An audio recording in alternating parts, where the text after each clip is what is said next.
So, good morning, good afternoon, good evening, good night, whenever you listen to this. This is Matthew Bailey alongside my critique and partner in crime, Ricardo Medina. Hello, everyone. And this is another episode of BS Beats and Bailey. So, yeah, boy, a lot of things took place last week at the time of this recording here. Right. Solar eclipse, for one thing. Yes, which I took a time. Wasn't one of the I took a time lapse. Oh, okay, you did. I wasn't one of those geniuses who just stayed up in the sky expecting to see it all good, and then my eyesight get more messed up than it is already. Nah, yeah. Well, yeah. I just had a quick filter on my camera. Well, I just used the old GH4. All right. And just put on somebody. I just drop ISO. Well, put up ISO. Sorry. Yeah. Drop ISO.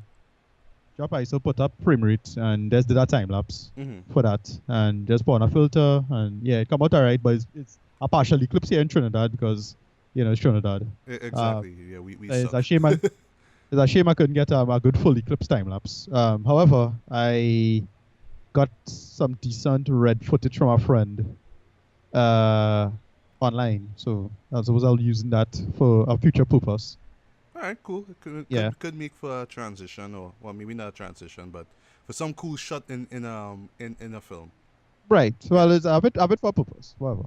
Yeah, but yeah, I actually looked at some footage, if you will, on NASA's website. Yeah, which is pretty cool. Yeah, that was cool. I think they were following it with a jet. Yeah, some guys actually sent up these hot air balloons, and they had some cameras attached to them, so you got to see, that view. That was cool, actually. Yeah, everybody had their own thing, and it was cool. Well, where I was watching it, and it had decent weather, no big set of cloud cover either, and I thought it was you notice it get dimmer, right? And it got a little cooler where I was, down in south, so it was great. Yeah, and as with the partial eclipse, so you can imagine whoever had the full eclipse in the United States through the path would have been cool. Because from what I understand, anybody who had the full eclipse, it get like about 10 degrees or so cooler, which is interesting. And it had that really cool effect where you have a 360 dusk or dawn look to the edges of the horizon. Right. Because that's where all the light bouncing off of back to you, which was impressive. Okay, cool. That's pretty cool, because I would like to see that, just where you're seeing dawn and dusk everywhere. So 360 degrees, man. Yeah. Yeah, cool. All right. Another thing that took place, actually, well, in terms of just TV or Netflix, if you will, we got our first trailer of BoJack Horseman season 4. Yeah. I actually pretty enjoyed show. this trailer here. I like that the whole gimmick of it is, it's a long time we haven't seen you, BoJack. Where are you? Everybody's pretty much has moved on, living their lives, but where are you? And we got a little glimpse of what's going on with him at the very end of this trailer, and I really enjoyed that. Yeah, that was cool. Well, they're kind of following pretty much from where, the big cliffhanger from the ending, which you'll find out about that heartbreaking cliffhanger, by the way. Yeah, and you're not sure what's going on, and it's implied it is a person who's BoJack's daughter. I think is more or less verified. So I'm pretty excited for the season and where they're going to go, because the show kind of, to me, bottom out. Can't really see where they're going to go from here. It's a show that need to wrap up, I think, because it's only so much you could deal with a character like BoJack. Yeah, like, I can't see a season 5 just too much feels, right? Too much gut punches, right? Yeah, but I can't see a season 5 we'll just get too numb to it and we won't care. Right, and that's the problem. Is that it's something that you had to, have to happen and then not happen for a while. But yeah, pretty excited for that show. It's an excellent show in my opinion. So great. Right. Other things. Also, before I forget, on the just the little piece of bad news here. I actually woke up to this bad news. The untimely passing of legendary horror filmmaker Tobe Hooper. Yeah. Yeah, who died last night, well, yesterday, if you will, August 26th, at age 74. So I'm looking at his Wikipedia page right now, and I'm actually embarrassed by this, though. It looks, what I mean is that there's hardly anything in terms of his life, his career. It's just all these short little, like, if you look at career right now, it's just like a sentence after a sentence and a sentence and a sentence. There's no paragraphs in it. Like, with a Hollywood producer, you'll get like these full paragraphs about the stuff that he or she did and all that kind of thing. I'm not seeing much here, and that's a shame, because this guy is one of the most influential figures in horror movies. He did actually produce arguably one of the most influential horror films of all time, which was the Texas Chainsaw Massacre, which came out in 1974. Yeah. And actually, before recording here, I rewatched the old film, because I actually have this in my collection. it still disturbs to this very day. It's still very visceral. It's still very raw. I like that. I mean, it is an independent feature. It's clearly made on a small budget, but just what it managed to do with its budget, what it managed to do in just creating this sort of dark tone and everything like that, it still holds up. It's still very impressive.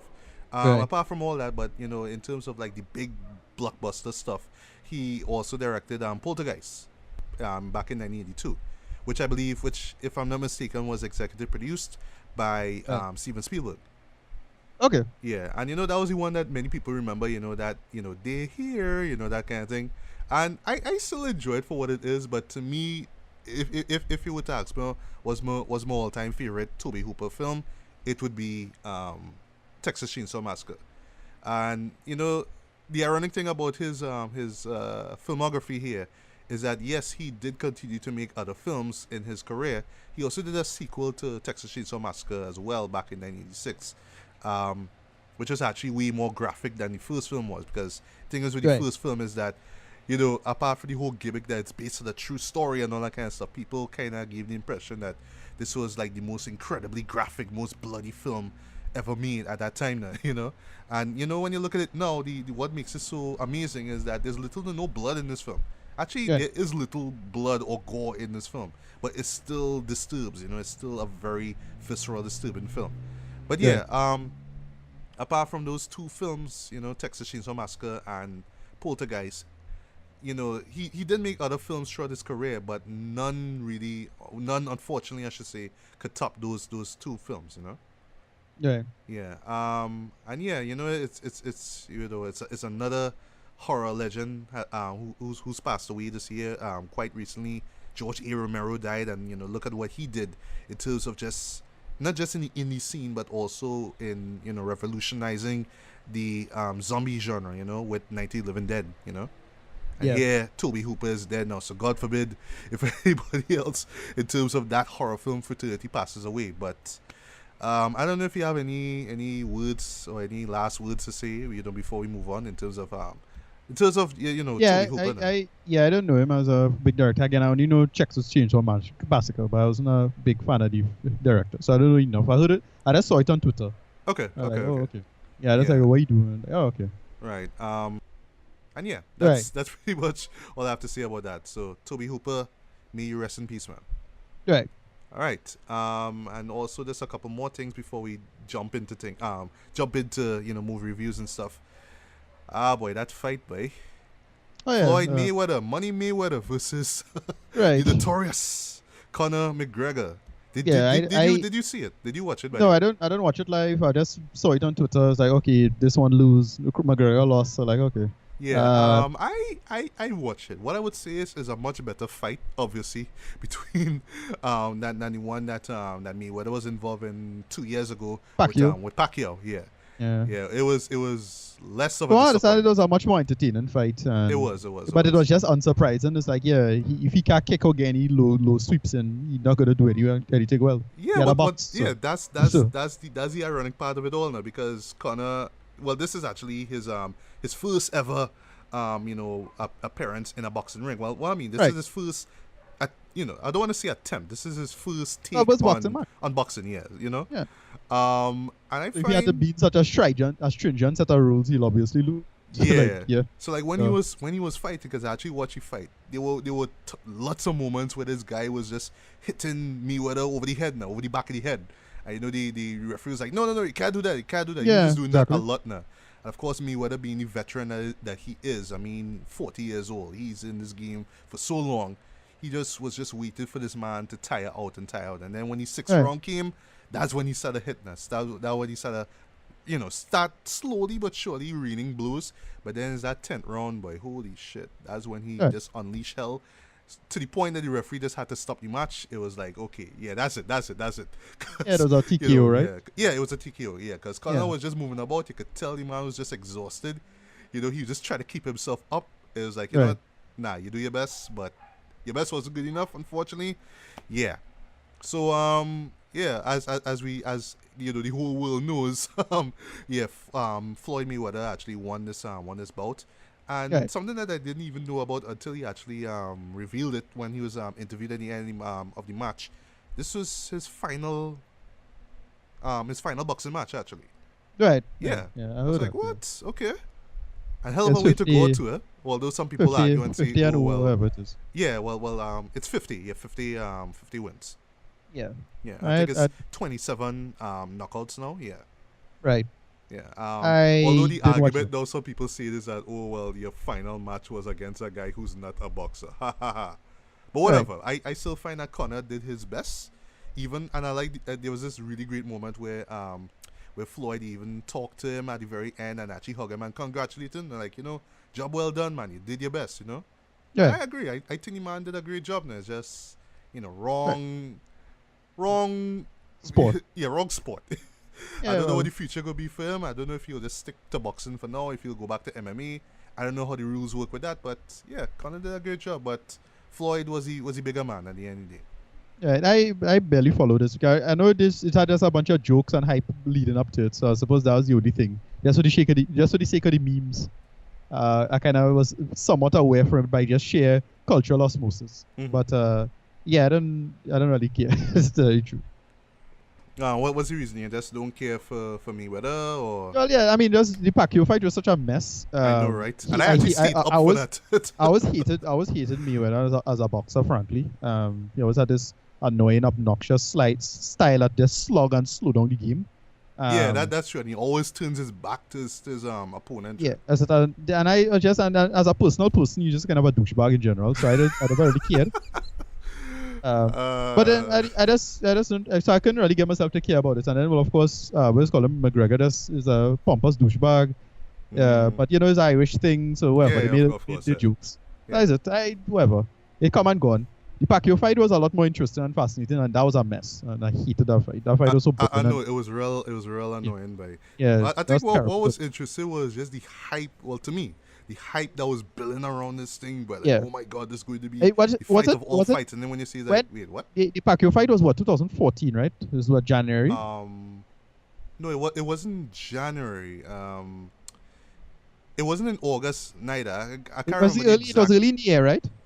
I can't remember exactly, but I kind of remember it as being 2 years ago. I could be wrong. Maybe it's 2014, 2015. Not too sure. But I don't think it's that early into the year. What I remember is that I think it was either that or 2015. Early, because I remember I was supposed to go see Ex Machina in Movitown, and I think they I couldn't see it because they pre-laid for that fight. I think it was either that fight or some other fight. But that's the only big popular fight I can remember in the last couple of years now. So wait, so you mean you couldn't get the screen that was showing Ex Machina? Yeah, so they stopped showing Ex Machina for the fight. Oh, okay. Kind of pissed them off. Just that one show, right? Nothing else. Not all the screenings, just that one screen because it was that night of the fight now. Wow. And disrespect to indie films, boy. Jeez. Yeah, and I had to go back. I had to go back the next night to go see the movie. Which was really obnoxious. All right. Oh yes, and another thing just worth mentioning as well.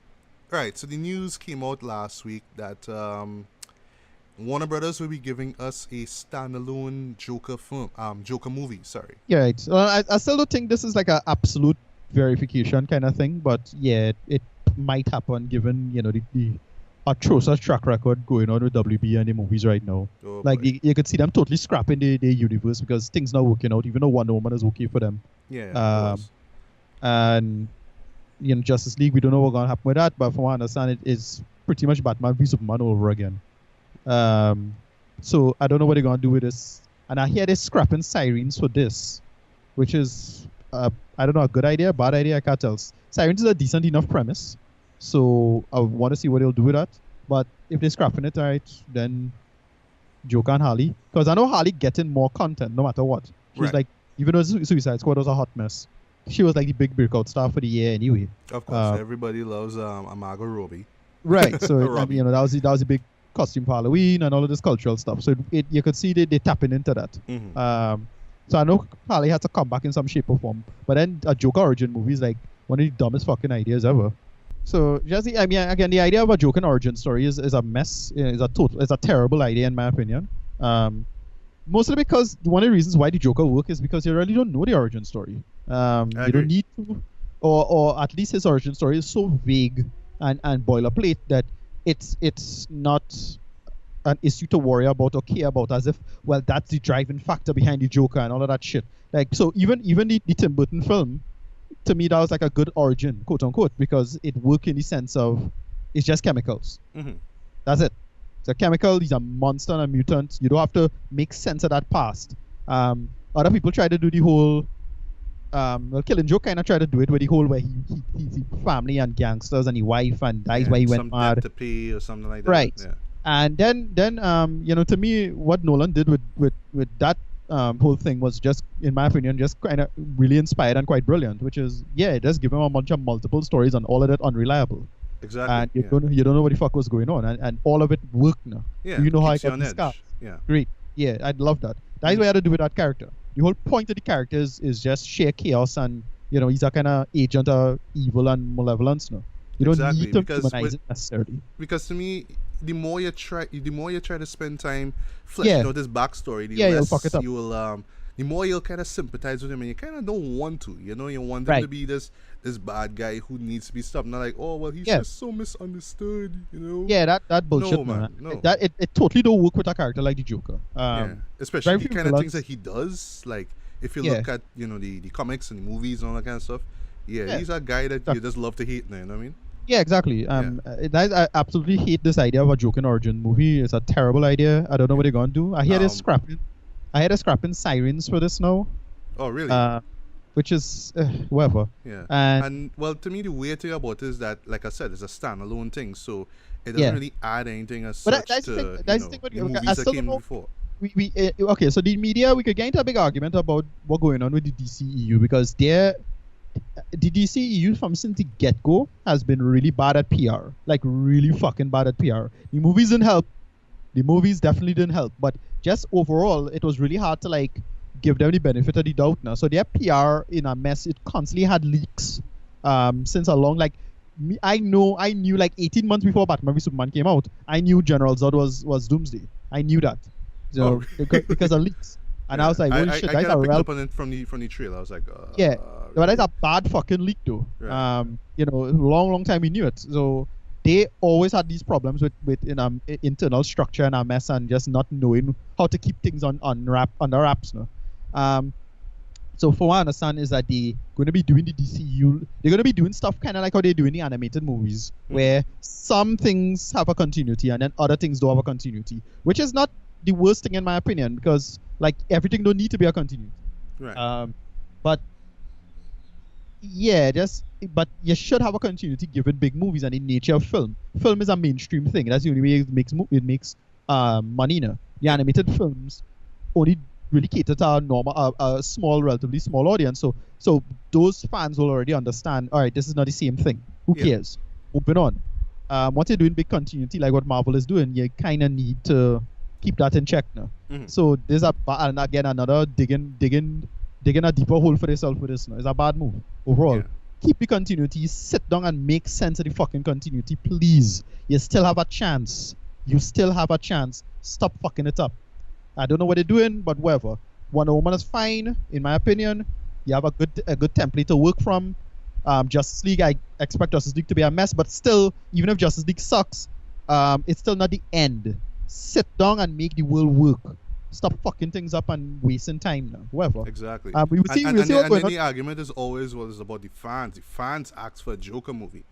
Did they? No, they didn't. Nobody asking for that shit. Exactly. Especially after what happened with Suicide Squad. Anybody say, what we need right now? We need a Joker movie. Yeah. No, sit down and make the continuity work. For what I understand too is that it had a big rumor that they're going to be doing Flashpoint as a kind of reset, kind of something going on, which is not the worst idea, but at this point at least. But I still would hate that, frankly. But whatever. Well, because X-Men kind of X-Men. Right. Did it, exactly. So. Yeah, it's that same thing with what they do with X-Men. It's kind of pseudo rebootish bullshit they kind of try to pull now. Yeah.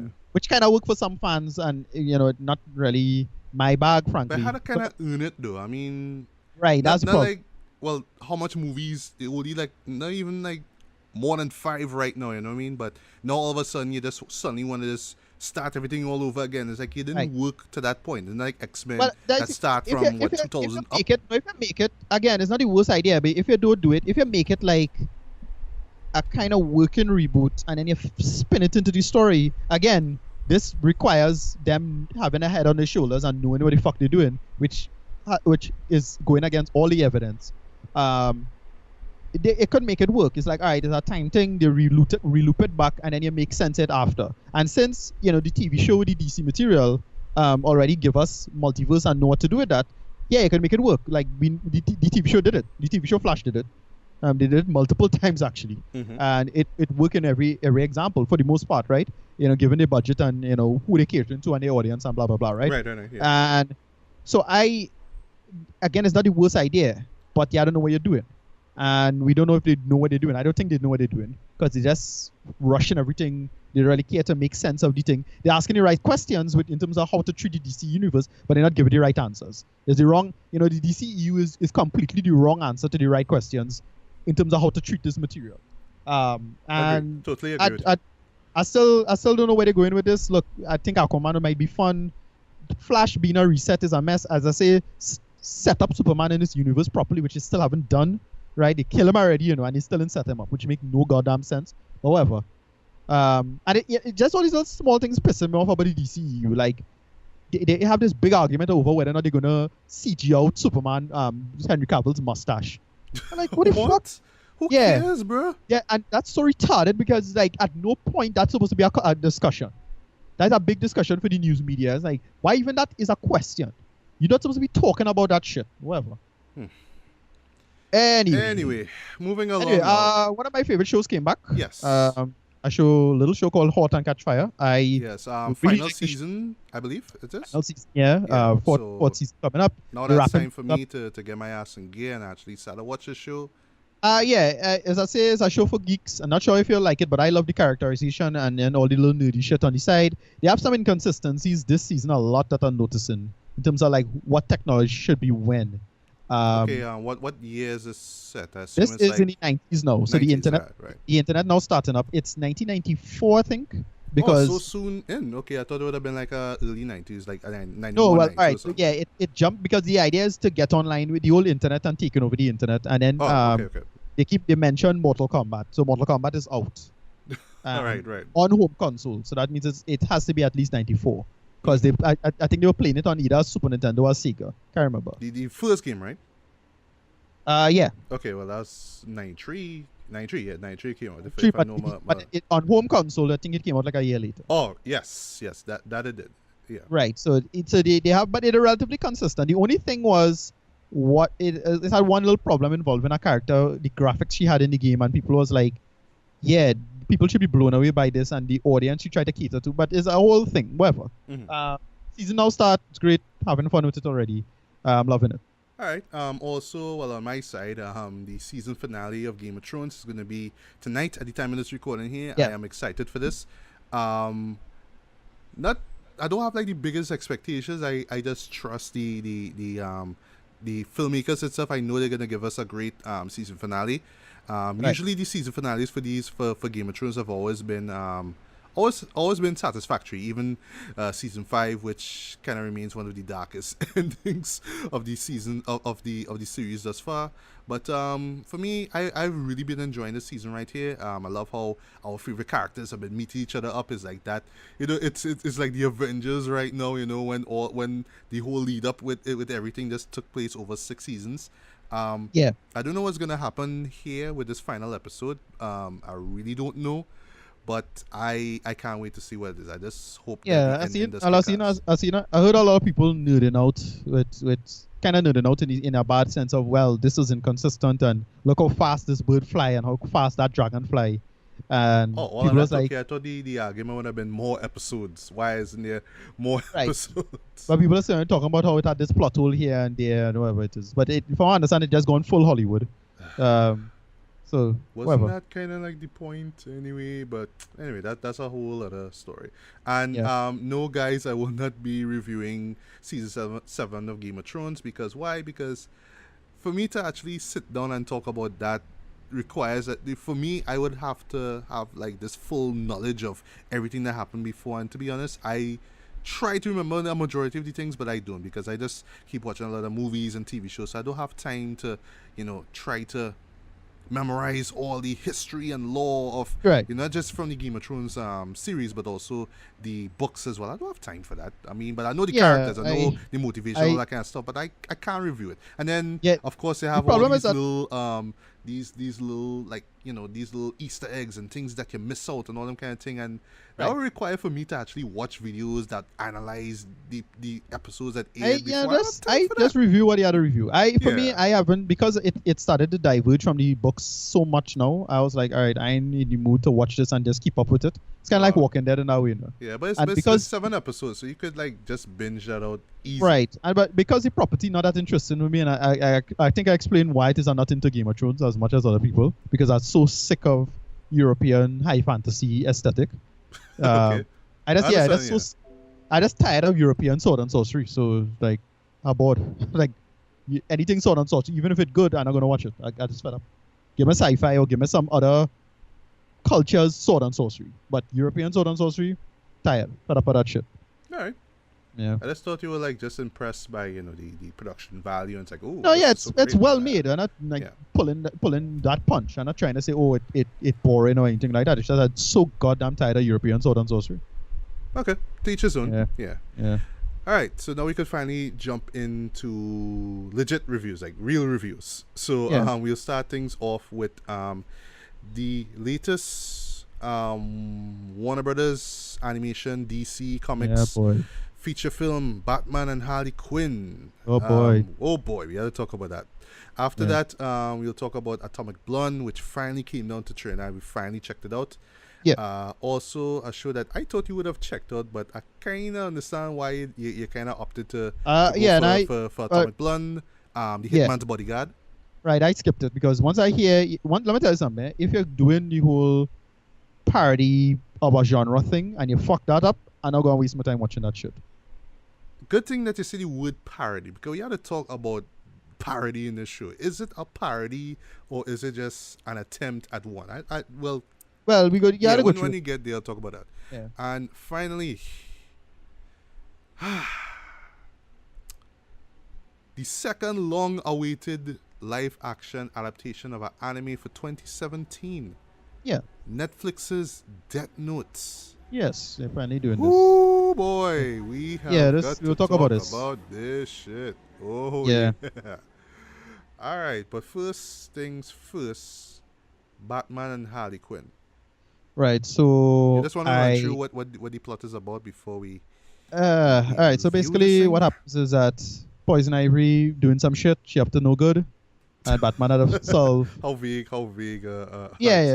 Poison Ivy doing some shit. She up to no good. Batman and Robin, well, not Robin, Nightwing, had to deal with the problem, and then they kind of piece together that Harley Quinn is the only person that could really help them.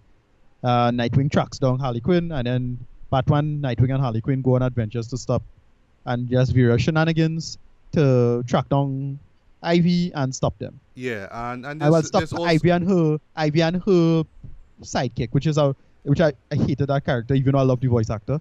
Yeah, this guy is. I actually never saw him before. I never saw this character before. It's a relatively obscure character. Yeah, the Floronic Man.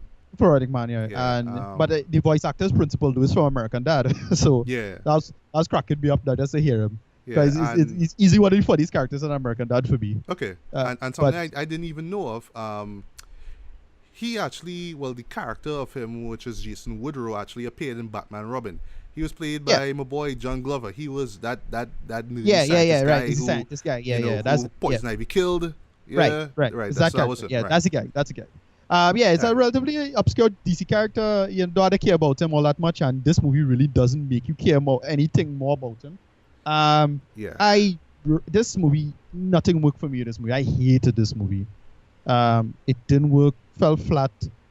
It's starting to piss me off how much Bruce him fucking up right now. Very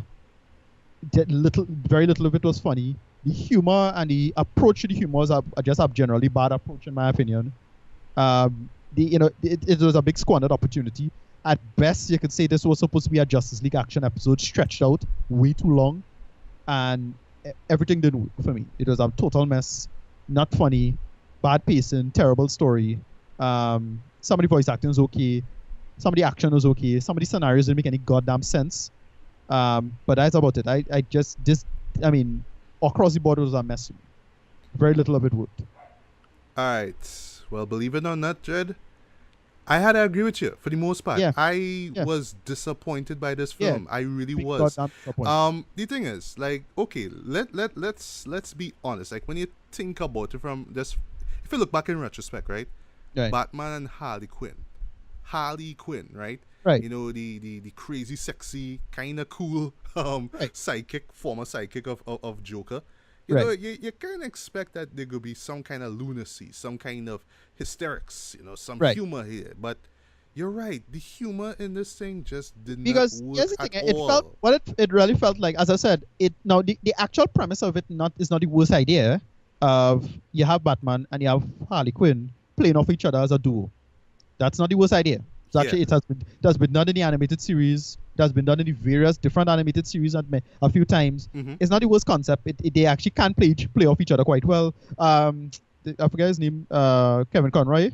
He comes back in the role, so it's like great. You know, you can't go wrong with Kevin Conroy as Batman voice. Kind of hard to go wrong with that. Of course. The voice actress they got, I thought she was okay. She was that was Melissa Rauch from the Big Bang Theory. Okay, right. Yeah. Yes, I thought she was actually great in this though. She wasn't so bad in kind this. Of voice anyway. Compared to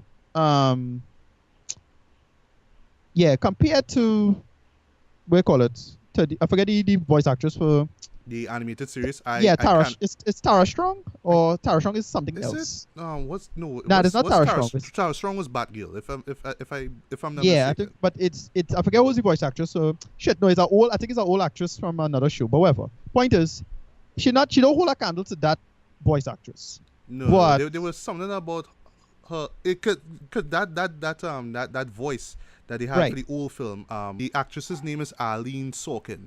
And there's something about her voice now. This Mr. J, she had this sort of 40s style kind of voice now, which fit the whole aesthetic of the old animated series. Soap opera playing a Harley Quinn or something like that, and that's where they kind of got her from. That's where the inspiration was. Well, right. I'm not reading it up here. Thank you, Wikipedia. But she's our original. On Days of Our Lives. Days of Our Lives. Thank you. Right, and then she because they practically invented her for Batman TAS. And it's a great character for the most part. Decent backstory. They make her work for the most part. But in this, it's just such a squandered opportunity now. Because for me, it was like, when I watching this, I was like, how do you fuck this up? You know, to go back to... you was asking yourself that question. Yeah, go back to William Hurt again now. You know, how do you fuck this up? You know, and, just bust a shot and boost him shit. You know, boost him chest, right? You know, and I was just watching it, you know, just venting with my nerd rage. Boost him, baby, what is you doing? You know, wasted opportunity, totally tonal mess. One of the big problems is good thing that you mentioned tonally, but continue. And one of the big problems is the padding. Good God, it had like whole sections that you could just fucking cut. Now, in my opinion, this is basically, as I mentioned before, it's 15 minutes in and out. This is a Justice League action episode. You concentrate on the funny. Make that work, and you have 15 minutes in and out, not 80 minutes of fucking bullshit. Well, here's the thing. You're actually wrong to that point there. It's actually 74 minutes long, but it feels so much longer. It's 74 minutes, all right. Off by 5 minutes. But one point is that, I'll actually talk about that runtime further. Don't waste my time with that sort of nonsense. Just waste some of goddamn time. Sort of bullshit. They had this whole section in a bar. Poorly animated, right? Can I please talk about that scene though? All right, so that particular scene to me, that whole sequence, I can't even call it a scene, right? Because there's scenes in it. That was where the film took a complete, like it just stopped it just skirt like that. Right? Mess. There are two musical numbers in this sequence that nobody should watch. Nobody should suffer through. I'm not saying that they objectionable or they vulgar or anything like that, but it's some of the most terrible animation, terrible the animation music, just terrible inconsistent. singing I've heard ever. So you have Yeah. these twins singing a song that was just goddamn awful, and Yeah. then they brought on Harley on stage, and she's singing this kind of This bit this rock bit, burlesque kind of. Well, sorry, I was Right. saying burlesque. No, This not really. kinda They just kind rock of do this song. Joan Jett kind of thing with it. Yeah. And everybody like, well, it's Harley, and Yeah. everybody's supposed to cheer, but And I like, was just energy watching in the this scene is thing terrible. in shock and disbelief. Like, what the fuck Yeah. is this I'm watching here? Yeah, it's a And mess. then on top of all that, no. Two of the fellas actually looked to pick a fight with Batman, and then they For no just reason. cut to Dumb. this shot of the bar, and then And they decide to do this. They do the whole Batman 60s pop up with the Right, the old Adam bam, West, that bam. dumb. So But stupid. it doesn't work. It's just Yeah, it all don't these work at all. tones are just clashing. No. It was bad. Yeah, no, And here's the thing. he has the big problem with this, and again another squandered opportunity is that Right. Continue. Go ahead. he had a big problem with this as well. It's supposed to be Batman and Harley Quinn. Get rid of Nightwing, right? Nightwing, because Nightwing part of the comedy bit as well. And like Nightwing there would throw the film, right? They should have gotten rid of Nightwing, so it's just Batman and Harley Quinn. The idea of the comedy duo: Batman is a straight man, Harley Quinn is the joke character. That is what you do. That's how you make it work, and you have these two characters play off each other. So you should have whole sequences with them playing off each other alone. Make that work and keep Batman serious. Don't make Batman jokey at all. So the whole idea is that Batman needs this person, and he's the straight man character. Yeah. That's the idea. They couldn't even do that, right? And then the plot is this garbage plot that don't make any sense. Nothing serious about it. Right. That's just what I was about to mention that, but continue. And then this character have mystical powers. He could teleport through trees, apparently. It's like, what? What's all this bullshit, Judd? And then they ended with this dumb bit at the end, and they just do this fade to black, and to light him on fire. It's like, wait, well, they could not think of that before. And this is supposed to be funny. That's the thing. This is supposed to be funny. And they could have made another problem too, is that they could have made, since we know Ivy and Harley Quinn close to each other and were friends, and the idea of them probably being friends and not friends anymore, they could have made that work. So Harley is the kind of the protagonist of this now. Yeah. And they could have do that, right? So they could have it where Harley solved the big problem at the end, fight and beat her at the ending. And it had a couple funny bits throughout. It had a couple moments where it's like, all right, that was kind of funny. There are two bits I thought worked. A bit in the beginning when they had this sexy bar. Yes. And that was funny and made some sense. It's like a kind of Hooters bar, but for superhero women. Yeah, that was actually clever. That's a funny bit. And then the fact that she's the Harley Quinn in the Harley Quinn bar, like that was funny. She playing her parody now, right? That works. So she kind of hide in plain sight. I thought that was kind of clever and a decent enough bit. And it made sense. Like, okay, that in the world of DC, somebody gonna make a bar like that because it have a bunch of attractive superheroes. Somebody gonna make a bar where it's like Hooters but with the superheroes, right? And one of the funniest things, it had a sexy granny goodness which made me crack up. But whatever. Yeah. Then the end had a great bit in the post credits. That was with the Dr. Quinn. The whole Dr. Quinn thing. And they made it like a kind of care for it, to be honest. Yeah, the problem is that the bit went on a little too long, but it was a decent enough bit, right? So a little too long, and I trim it down to make it a little funnier, like make the jokes work a little better to punch up the humor, and I'll run that. But again, this was a fucking mess, jeez, boy. Yes, it's just a goddamn waste of time. I just gonna give him a rating now. Give it now. Yeah, I gotta give this. I gotta give this like a 3 out of. I say what I had to say, but continue. Yeah, I had to give this like a 3 out of 10, like a hot mess. This is a bullshit. Don't waste your time. Don't buy this. Don't give these people money. I'm sorry. This was just, and again, much like with Killing Joke, you thought they could have done something interesting with this. Incredibly squandered opportunity. As I said, here's the thing. I don't mind funny Batman, because I like Justice League action. But the reason why Justice League action works is because of how short the episodes are. 15 minutes, 10 to 15 minutes in and out, right? That is what they should have done with this. This should have been a Justice League action episode, not a goddamn over long or 75 minutes, however long it was. That is too much nonsense. And they couldn't even fill up 75 minutes. You think a story like this, you would have like a 2 hours or maybe a 90 minutes. They couldn't even fill up that time. I'm like, jeez, boy, this is just a waste of my time, dude. Total nonsense. I was pissed off with this one. All right. Let's continue what I was saying. The biggest drawback to this movie, in my opinion, was just a plot. There was little to Yeah. nothing that was going on. Okay, Yeah. you have this setup here with this scientist that goes missing and something with some virus, and it'll affect the environment and people, Yeah. humanity's supposed to die and thing. Okay, that sounds interesting. Okay, what's gonna happen next? All right, you have Harley Quinn who just don't want to be a villain anymore. She want to move on with her life. And Yeah. somehow she's roped into this thing because Batman just suddenly decided, you know what, I need her help. Okay, and Right. all these things. And it was going a little interesting at the point, and I like you, I like me a little humor in terms of Batman, No, I don't needs to mind. be I don't all mind that. Yeah. serious and all that kind of stuff. That's fine, cool. But I find that the tones itself now, because on one hand you want to be this kind of edgy, and I stress on this word a lot, edgy, PG-13 rated kind of action fare, and then you have all these kind of dumb, kind of risky attempts at humor, most of it just fell flat. Yeah. Yes, Harley Quinn is a attractive character. Don't get me wrong, she is.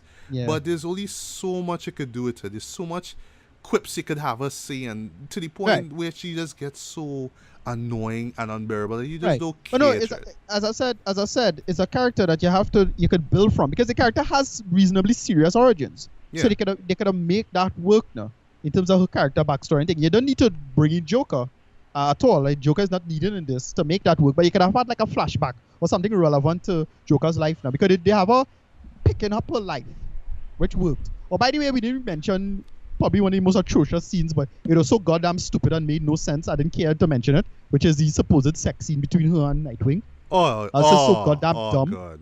Whatever. And the fight was dumb too. But whatever. Yes. Yeah, but whatever. Right. Point is, yeah, good. you have her picking up her life, so all of that could work, a post-crime world Harley Quinn. She still kind of know what's going on, because that is her life, that was her life, so she should still have friends. I get all of that. But you had to make that build and link together now. And Exactly. As I said, and no they Nightwing. They didn't do that. On the subject of Nightwing, as you mentioned that, yeah, there was no point to this guy. He was just there to be like, oh, I'm sorry, Batman. And he's telling I jokes didn't too. mean to do that. He's telling jokes too, which was so stupid. There was one moment with the three of them in oh gosh, slight spoiler here, guys. So it's three of them in the back car, right? Right. Batman is I trying know to call where Booster you're going Gold, and you hear Booster Gold in the back coming through now. I think they're gonna bring in Booster Gold in it. It's just this painfully bad moment with them making fun of Booster Gold and how much of a square he is now. Yeah. And then it gets even worse now, where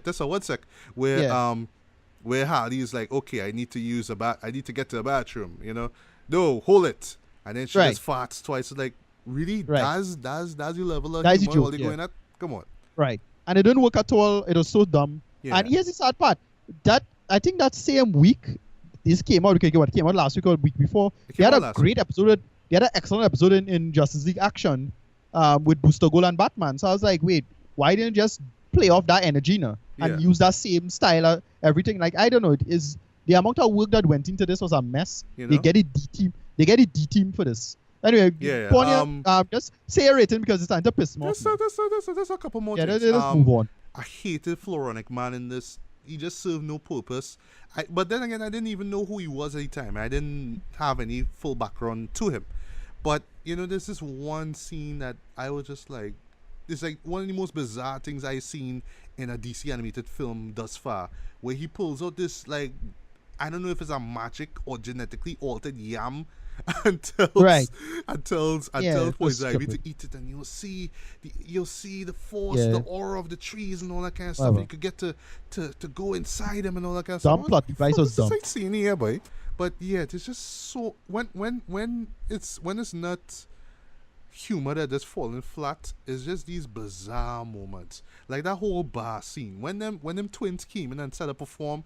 I was in the back of my head telling myself, okay, they're just gonna perform one verse and then we're gonna get to the next scene. They just do a whole song, and then on top of all that, Harley Quinn came in and did a whole song after that. I was like, this is like 6 minutes of a whole bar scene that just did nothing, absolutely nothing. Yeah. And then is when it hit me that the plot is not the point. It's just about everybody loving Harley Quinn. That's what they should call this damn film. Everybody loves Harley Quinn. It's not about Batman trying to save the world or whatever. It's about everybody loving Harley Quinn, or everybody should care about Harley Quinn. But at the end of it, I just did not care. And yes, I like Melissa Rauch. I love Bernadette in Big Bang Theory. And yes, she did deliver a fantastic performance here. Didn't care for the guy who played Nightwing, Kevin Conroy. Of course, he kills it. The guy who plays Floronic Man, Kevin Michael Richardson. I love this voice. Yeah. But also he just had that, all too familiar voice, if you know what I mean. But Principal Lewis from American Dad, yeah. Right. I felt that Poison Ivy was wasted. There was just no reason for her to be there. I saw the attempts of the film to be all risky and edgy and just gonna be all sexy and all in your face with it. But it was just obnoxious to me. It just didn't work. Now let's see this inclusion. Now I know people will want to defend this and say, well, not every DC animated movie have to be all fun, had to be all dark and stuff. You could be fun with it too. Okay. Yeah. It could be fun. They proved that before. Return of the Cape Crusaders, for example. But, in that film, they didn't take itself too seriously. When you start off with this whole thing about a virus gonna be unleashed and, you set up this serious tone and it just keeps clashing every once in a while with, these shenanigans involving Harley. There's even one moment where she stops the whole show to run down some fella who stood she up at prom. A whole chase scene. Yeah, just because this guy stood up years ago at prom. And then, oh yes, slight spoiler again, Swamp Thing is in it. And the moment where he appears in this show, I was like, what's this I watching here, boy? What was that? I thought they would have done something with that. Like, what's this? Yeah. What is this? Oh, by the way, again, there's an episode of Justice League Action that with Harley, with Ivy, Harley, and Swamp Thing again. I was like, again, who's the same people? Yeah. And they fucked that up too. Like, whatever. Again, wrap it up, Matthew. Right, I'm gonna wrap it up now. I really wanted to like this thing. I really wanted to, because of the cast, because of Melissa Rauch and Kevin Conroy and all that kind of stuff. But the plot didn't do anything for me. The characters didn't really do anything for me. Harley Quinn, who I wanted to like at the end of this thing, just came off even annoying. And yes, that little post-credit scene just annoyed me even further because, it's just this whole 3-minute sketch that just came out of nowhere for me. But yeah, this is a waste of time for me. I wanted to give this a 2.5 in regards to just seeing it if you want to see it, but I had to give this a 2. I want my money back. No, I didn't pay money to see this thing. I saw it digitally, but I want my money back. And including this movie is supposed to be coming out on home media. 2 days from now, which will be August the 29th. Okay. I say don't buy it on DVD, don't buy it on Blu-ray. Yeah, if you need to see it, search for it, watch it digitally, and if you like it, cool, buy it. But yeah, this is like a kind of one-off thing. You see it and you kind of just don't want to remember that you watch it. So yeah, Batman and Harley Quinn, total waste of time. 2 out of 5. I want my money back. Yeah, I hope like the version I see was some short bullshit and have a real version that better and a director's cut that actually well told and much smarter. But why watch very rubbish? Yeah, and finally, if you give him an hour and 15-minute show, right? Don't just stop the film at an hour and 5 minutes, roll credits, and then give us some unnecessary skit to fill up that time. Please. Don't do that. Please. Right. Moving on. Alright, so moving along from that bullshit that was Batman and Harley Quinn. Sorry to say that. Now we're going to talk about Atomic Blonde, which we finally got the chance to see. My movie came out roughly a month ago, but we finally got to see it down here. Yeah, it's sadly because so much time passed, I kind of don't give a shit anymore. I know what you mean. As I was really like, hard pressed to go and see it. Yeah. But I went and see it anyway, and this was decent. It was. It fell a little flat for me. I would agree here. And explain. I'll just run through what the premise is about, right? Yeah. So it's based on a graphic novel that came out in 2012, which I have yet to read, called The Coldest City. It centers on the character of Lorraine Broughton, who is played by Charlize Theron, McGill. And this is set in 1989. This is like right before the collapse of the Berlin Wall.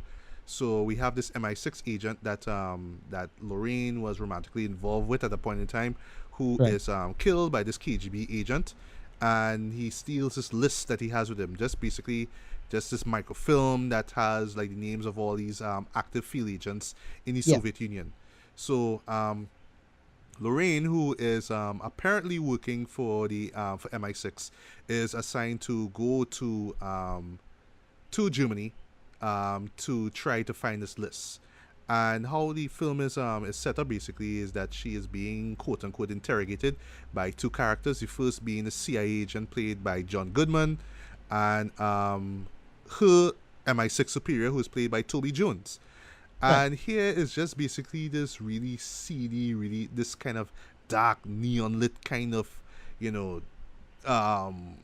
journey, if you will, with Lorraine in the underworld of Germany as she's trying to find this film this microfilm. And I'll just jump into the review mode one time. One thing, so right off the bat, this is like one of those kind of, it's very reminiscent of those old school Cold War kind of spy films. And this is one thing that people should know going into that this is a spy thriller, not so much a... I was surprised by that film. because... I was quite surprised by that because I thought it would have been more action-oriented. It was just kind of more grounded.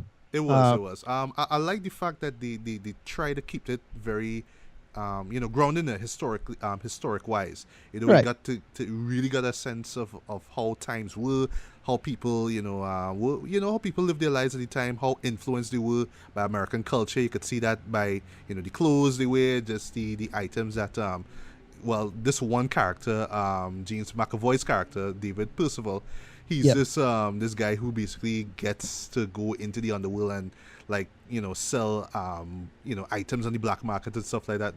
He's always sipping on some Jack Daniels and stuff like that.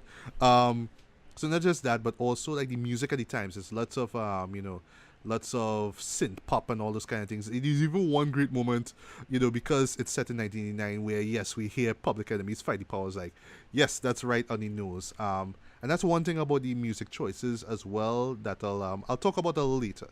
But yeah, I love the visual aesthetic of it. It's very dark, very well. When I say dark, in terms of just setting the tone, I love how seedy and just kind of you don't know what's you don't know what's going to happen next. It always keeps you on edge. That's for one thing. I love these sort of neon that they use to light these scenes as well. This is in terms of just visuals, I love how gritty it is as well.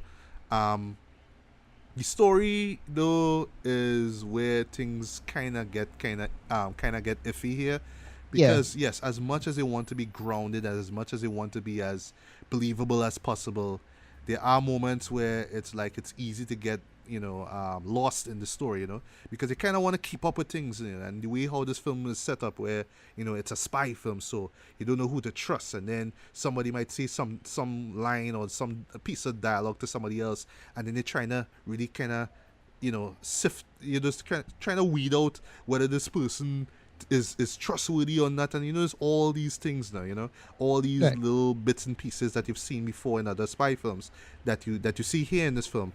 But unfortunately though, because it's trying to be so edgy and trying to be so much of a spy film, it tends to get rather convoluted rather quickly, for me. But yeah, what were your thoughts on again, I was expecting more action, because I really was expecting basically female John Wick. That's kind of the running narrative. Well, it is kind of in a way, and you still get a lot of that, but then really. They decide to do this grounded spy thing, and a lot of that just fell flat for me, because again, there's a kind of tonal problem, because it's one thing if you're expecting a John le Carre, Tinker Tailor Soldier Spy kind of thing. Oh right, good reference. I was actually thinking about that. Then you're getting the action stuff, and they don't really gel together all that well. But the movie still works for the most part. Again, Theron was the standout. She worked. She comes back to action, so it's great to see her in this in a bigger kind of the latter half of her career now. Yeah. And it totally works a lot in that sense. Yeah. But and may I say before, and sorry to cut you, but may I say, this is pretty much what we wish we could have gotten with Fast and Furious 8. In terms of Charlize Theron being this badass, not just on controls, just telling people what to do. She does things. She gets her hands dirty here. Right. You know what I mean? Right. Yeah, that's a good comparison, because I was saying that I wanted a more grounded character than this whole elite hacker crap from. Yeah, you're right about it. But with this now, Because a lot of that, because of a lot of the big spy stuff that are supposed to care about and are supposed to follow, because a lot of that fell flat. I had that kind of threw me off a little bit now in terms of the final product. I didn't hate this. It actually was pretty decent, and Yeah, the yeah, it action is. sequences was pretty goddamn solid. Again, Oh my gosh, not yes. not as great as Continue. not Sorry. as great as John Wick, but because it had this one long take kind of approach to everything, and this kind of gritty, grimy kind of fight coming out, especially that last sequence at the end. Yeah. That a lot of that totally worked. I didn't love it, but it was like still pretty well done. Right. I'd prefer, but because it was supposed to be, you know, the character's not supposed to recover, and I think that's the big selling point. Yeah. That worked, I think. Right. Now, what I would say about that, those action sequences, there's one scene in particular that is done in this seemingly long take that is, in my honest opinion, one of the best action sequences I have seen all year.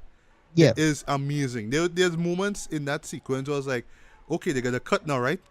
They're gonna cut now, No, right? Yeah. They just keep going and Yeah. going, and it is just so raw, Because so that bloody, so brutal. That remind me of remember the long take from Chirona Man. Yes. Kind of I think remember that. that a was little the bit. only time when I started to get involved in this whole long take thing now, because I Right. haven't seen it really used in a movie at that time until I saw Children of Men. I was like, oh my god, I'm loving this. And then I started to see it more in films like, Gravity and other stuff, But yeah, but this sequence here though is worth seeing on a big screen. Just the way how it's put together, that's all I'll say about that.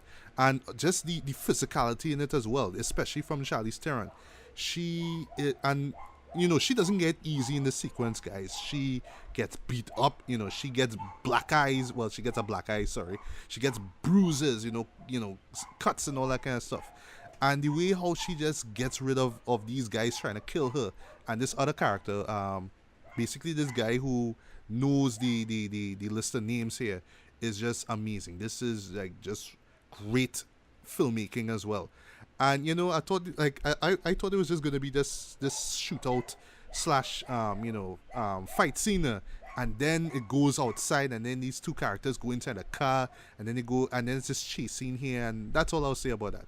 But this the way how it's put together though was just amazing. This is easily one of the best action sequences of the year, hands down. But just getting back to music there for a minute, when they go inside the car and they're driving, like usually, right, so there's many moments in this film where music is playing, and sometimes it's like there's one scene in particular where it seems like the music is playing in Lorraine's head. That kind of threw me off a bit. That's in the this club scene where she meets Sofia Boutella's character. Right, I'll talk about right. Sofia Boutella in a bit. But yeah, so in this car chase scene here, they're playing Flock of Seagulls, And I Run, right? I think that's the name of the song, And I Run, right? That song that was in the ad I for, know the song, for Grand Theft Auto Vice City. Come on, you know the damn song, right? But I felt it was on the nose now, because like, okay, we need this pulsing drive, this music to drive to. So what better song we could think of than Flock of Seagulls, And I felt like because of that, just those musical choices, which I do like. I mean, they do set the tone, just the atmosphere, and of course the time of the film. Like, for example, you hear 99, it's 99 Red Balloons, I believe that's the name of it. Love to Balloons, yeah. Yeah, Love to Balloons, right. You hear two versions of it, actually, two covers of it, actually. And it's like, you know what? Yes, because we know it's Europe, so you have to play these kind of songs. They have to be all synthy 99, and all well, that 99, kind of stuff, we know. 99 Love to Balloons, like, really relevant, I remember. That song is, yeah. That song is about nuclear war. Yes, so, yeah. So, yeah. Yeah, but it's just that most of the times it's like, yeah, okay, because of the time setting, of course you had to play this song. And because it's a car chase scene, of course you had to play this song. And because it's 1989, of course you had to play Fight the Power and start off with 1989, another summer, It was a little too on the nose. I mean, I love the music that they use here. Some music selections actually work, especially, the interaction between Charlize Theron and Sofia Boutella's characters. I thought, the music choices there were great as well. They had this really kind of, seductive tone as well, and I thought it worked there. Also, well, just on the subject of just those two characters. So Sofia, I think, plays this French agent, and And Charlene's story, is trying to get information from her. So, if you didn't see it in the trailers, yes, they do have this sort of sexual relationship that you do see a couple of times in it. And, just getting back to tone as well, I think this is like one of the big issues with this film as well, because people are going to go into this thing just based off the trailer and expecting to see something really violent and brutal and sleazy and sexy and kind of smutty as well now. Right. And, like that particular scene where, yes, Charlize and Sophia are making out as well, it's like, ooh, wow, you have to be all, ooh, lesbian, this Right. lesbian relationship kind of thing now, well, which unfortunately was spoiled in the trailer. I wish I could have been surprised to see this. Right. Still, it's just that our audience is coming to expect to see that kind of dark, seedy kind of, film now, and then they're gonna be hit over the head with all this stuff about politics and all that kind of jazz as well. And some people are just gonna be like, yeah, is this a history lesson we come here to see, or we come to see people get bones broken, and it's that kind of thing that like yes, I get that you want to make us kind of feel, or make us kind of connect with what's going on, out, behind the scenes basically, and it works, but still people kind of come to see a certain type of film. So say like Quentin Tarantino had the opportunity to direct like a spy thriller, but you're getting all these great action sequences and people getting their bones broken, and then you have this lesbian scene that just comes out of nowhere and all that kind of stuff now, it's gonna throw people off a bit now. It's like, well, I come to see one thing but again something else, and then when I think it is just something else, then we go into the thing that I kind of want. So it kind of it kind of wants to have its cake and eat it too now, in a way, but apart from all that though, I thought that the performances were great. Charlize Theron kills it in this film. You could tell that she just put so much effort into making this character work. From a physical perspective, I felt that character, like, just character-wise, she was cold, kind of detached from everyone. She had her own agenda, even right down to her relationship with Sofia Boutella's character. I like Right. that. There's like a few scenes, even like, especially the first scene with her, this introductory scene with her in this bathtub with ice cubes and all that kind of stuff. If you notice how cold it looks, the use of blue in that kind of in that scene, it really establishes her character as well. There isn't much going on with her emotionally though. I know that might turn off some people. Some people might be like, okay, so she's just this kind of badass Terminator like chick, but there's nothing much to her. It kind of reminds me of like Keanu Reeves in John Wick, right? Where yes, he has a life and stuff like that, but still he is this kind of stone cold assassin at the end of the day, and that's what we kind of come to expect. And I thought that she played the character pretty well though. Sofia Boutella I thought was great as well. I didn't see any mummy, so I can't, some people kind of saying that she sucks in it and she's probably one of the worst actresses out right now, but I loved her in Kingsman and I pretty much enjoy her here. I just felt that they could have given her character some more depth though, because just like, oh, I'm just this French agent that just doing this for the excitement, but I don't want to get killed, And then she just kind of stumbles on this relationship thing with Charlize Theron's character, and it's kind of like, well, why exactly out of the blue? Although nearing the end of the show, you kind of get to understand why, but I still felt there could have been more depth to her. Supporting cast I thought was great as well. John Goodman, Toby Jones, James McAvoy I thought was great as well. He brought some much needed humor to this. But really, the thing that sold it to me was just the action sequences. There's not much in them in this movie, but when they are there, they are entertaining, they are brutal, they are in your face. And like I say, that one sequence, though, will just go down as one of the best action sequences of 2017.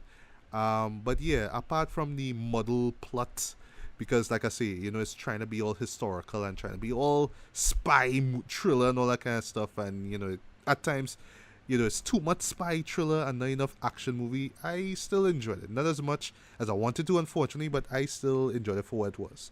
So, what would you rate this movie, first of all? I give it a movie down. All right, fair. Yeah. It a lot of it fell flat. I thought it would have been exciting, but it's still solid business overall, especially that last action sequence. Yeah. That has totally worked for me. It didn't feel too great or original personally. But it just worked, and it's just well made, and it's like, all right. And because it's all about just the constant lingering damage of everything, that worked as well. But so overall, I just enjoyed this. But yeah, this is a movie solid business. Me, a couple tonal issues overall, but I actually enjoyed it overall. All right. Well, for me, I would give this a strong 3.5 to a light 4. Yeah. It is worth seeing on the big screen, but you have to go Yeah. in knowing that it's not gonna be John Wick Chapter 1 or Chapter 2. Right. It's not gonna be Right. all And out that's action. that's what kind of threw me off. Yeah, there's gonna be lots of moments with lots of espionage stuff going on. Yeah, I it know was to slow. some And viewers, that's kind of just the one big problem. It was slower, and then all of that plot stuff didn't really have a payoff necessarily. yeah, Plot wise, it was just and pretty boilerplate in my opinion. right, and on the subject of that payoff though, like when it happens and the film ends, it's like, oh, Yeah. of course, that's how I felt. It's one of those, of course, right? But still, I felt that the payoff could have been a little bit better though, because it's all this shadiness and who to trust and all that kind of thing. The stuff Right, that it's you've our usual come to back and expect, forth. But it You just know what kind of to gets expect, bogged right? down Yeah, in exactly. its own genre, if that makes any sense. Yeah. Like it has to be a spy thriller, so let's add all these spy thriller tropes to it. But we want to be an action movie too, so let's be all raw and gritty with it, But I think more people will gravitate to the action stuff more than the spy stuff. I mean, the spy stuff is good, but I just find that it's just a little bit confusing and convoluted at times, unnecessarily so, in my opinion. Yeah. But yeah, I still give this a strong 3.5 to light 4. See it as soon as you can. I wouldn't say it's one of the best movies of the year, but I would say it is probably one of the most memorable. But it did give us one of the most memorable performances from Charlize Theron. And yeah, I've always been a fan of her, even before Mad Max Fury Road came out. But I can't wait to see what she does in the future.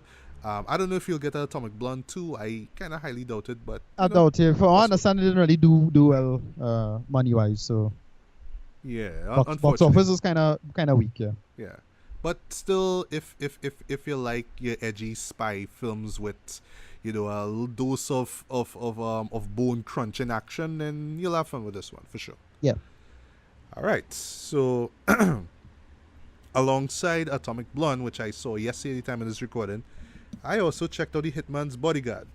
And the Right. thing is, like, I know you would not have wanted to see it, but I for one No, was I curious about was hyped. I was hyped for it, trailers, and I was excited for it. And then I saw the scores, and I was like, ugh, why they so low? And so I was like, all right, well, I'm not gonna waste my time with this because look, if you're gonna do your funny, making fun of stuff, kind of borderline parody stuff, yeah, I'm not gonna. You can't fuck that up. Yeah. Do not fuck up your parodies, please. I'm not gonna even. Your parodies need to be good. Right. So I'm not gonna give you the time of day at all. So that's why I didn't worry to go and see it. Right. Well, here's the thing, right? I'll actually jump into the review since I saw it. Yeah. I'll just talk about the whole parody thing in a bit. But this movie here, The Hitman's Bodyguard, actually its script was actually on the 2011 blacklist, which I didn't even know about till a while back, actually. Okay. So this was a film that could have been made back years ago, actually. Right. But finally, through Millennium Films and Lionsgate Films, actually, this script has seen the light of day. They got a rather talented cast here with Ryan Reynolds, aka Deadpool, Samuel Jackson, aka Nick Fury, Salma Hayek, who I haven't seen a movie in ages, Gary Oldman, one of my favorite character actors like ever, and Elodie Young, who last time we saw her was in Defenders as Elektra. Right. And oh yes, this guy Joaquin de Almeida also is in it as well too. He was the villain from Fast 5. Yeah, he's in it as well too. So That's the Brazilian oh gosh, he wasn't a drug Oh, Fast dealer. 5. Okay. Yeah, for Fast 5. I- That guy, the guy who used to send men to do dirty work. He didn't want to get Right. dirty. That guy, yeah, he was in Yeah. it too. Right. It's directed by Patrick Hughes, whose last film was The Expendables 3, which, Right, which I hated. skipped out on. I hated it. Yeah. I saw it terrible. Right. So it pretty much centers on this guy called Michael Bryce. He's played by Ryan Reynolds. Sorry, he's his professional bodyguard. After this job that he did where he had to protect this client, which ended rather violently, he's trying to get his career back on track. So his ex-girlfriend, this Interpol agent, her name is Amelia, who's played by Elodie Young, calls him up because she wants him to protect Samuel Jackson's character. His name is Darius Kincaid. He's one of the world's most notorious hitmen. and he was actually in prison as well. But the thing is that this dictator of the former Soviet Union, Belarus, sorry, his name is Vladislav Dukovich. Sorry if I got the name wrong. He's played by Gary Oldman. He's this really notorious, merciless dictator. He's going up to court, for these war crimes essentially. Like he used to go into different villages and kill people off, just genocide and really dark stuff. And they wanted to bring in Darius pretty much to testify, against this guy, basically, because there was this whole thing where apparently he killed these group of people, well actually these villagers, but they don't really have all the information and whatnot. So they want to bring in Darius to in court to speak his piece, basically. So along the way, while he's being carried to the courthouse, of course, as you would expect in these kind of films, there's this shootout on the streets, people die, Interpol agents get killed. So now he's carried into the safe house thanks to Amelia, and that's where she calls Michael, and then Michael comes in. It's like, okay, yes, now you have to protect this guy. The thing is with Michael is that he knows about Darius, he knows about his infamy and how skilled he is as a hitman. And yeah, right off the bat, they just do like each other, Michael is the guy who follows rules and all that kind of stuff. He always have this guide on how to do things. And Darius is just that kind of happy-go-lucky guy. He's just like, fuck it, whatever, do what you want to do. Just live in the moment, basically, like that.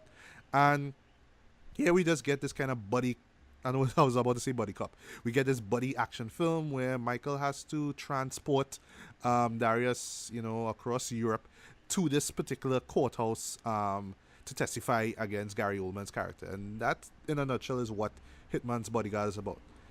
Now, on the subject of parody, right? Now, the thing is, it's easy to call this film a parody for two reasons. First reason is because of the style of it, or just the premise alone. These two guys who don't like each other, but they happen to be skilled with guns and they could fight and thing, and they have to stay alive and without killing each other. You've seen this formula done millions of times. Even like 48 Hours, Lethal Weapon. What else? Millions of other examples. I can't remember them right now. But you've seen this formula done hundreds of times, millions of times, I should say, before. And then also to the marketing behind this film, the emphasis on comedy, well, more comedy than action. And then also, like, there was this one particular this TV spot where Ryan Reynolds was reviewing Samuel Jackson's performance and vice versa. It's like, Samuel Jackson just can't stop saying the word motherfucker and all those kind of things. Right. And then, of course, well, I don't know if you've seen it, the poster, well, one of the posters, well, I want to call it an alternate poster, but it was actually released. That's where they actually poked fun of the poster for the 1992 film The Bodyguard, of course, with Whitney Houston and Kevin Costner. Yeah. So and the way how they did it, it was photoshopped and all that, you could tell, but it was still clever. It was still kind of fun, right? But the thing is with me is I can't call this film a parody at all. Yes, really? It's generic, it's formulaic, very, very, very formulaic, but I cannot in good nature call this film a parody. I see it as just this attempt at trying to harken back to those old buddy cop or buddy action films of like the 80s and the 90s. I see it as one of that. Not so much as, oh, we're going to poke fun at Lethal Weapon here, we're going to poke fun at 48 Hours here, we're going to poke fun at Bulletproof here, which was with Damon Wayans and Adam Sandler. Yes, that was actually a movie. It's not like that. It's trying to tell its own story, but because of the subgenre of it, it's just like, yeah, okay, it's entertaining. The leads are fine. Okay, don't get me wrong. I mean, Ryan Reynolds and Samuel Jackson are decent, I find, in this film. They have these great moments together. There were moments where I genuinely was laughing. But at the back of my mind, I was telling myself, but still, I've seen this before. I've seen this already. I can't help but say that. Even right down to the locations, the European aesthetic. You know, these American characters being in Europe and just more or less traveling through. So if they're not in the Netherlands, you know, they're in London, and you know all these things. You've seen that before, especially with these recent sort of European American co-productions, those action films. You know, like those Luc Besson kind of films, like Transporter, those kind of things. Yeah. You've seen these kind of things before now. But apart from all that, though, well, yes, the acting is good. It's not great, but good. The banter between Ryan Reynolds and Samuel Jackson works for the most part. Okay. There are points where it's like, you're really, really, really want to be friends. You're really gonna be friends at the end of this, and yeah, they do spark a friendship, you know. But they still kind of try to want to kill each other. Or they always keep cuss each other out and thing. And you know, it's fun seeing them on screen doing their thing. I felt that Samuel Jackson outshines Ryan Reynolds just because he gets to say motherfucker a lot. Yes, he uses that word a lot. And, you know, when you think about it, it's because you kind of come to expect, you know, Samuel Jackson to be foul-mouthed. You know, if you know, from Jungle Fever and Pulp Fiction days to now, you can expect that this guy is going to be a potty mouth, and he is in this film. Ryan Reynolds is always the kind of cynical, kind of sarcastic, kind of snarky guy, you know, that you would expect after, you know, shows like, say, Deadpool, and even, you know, his comedy is like Just Friends, which I actually like, by the way. I know some people don't like Just Friends. I actually like Just Friends, right? But whatever.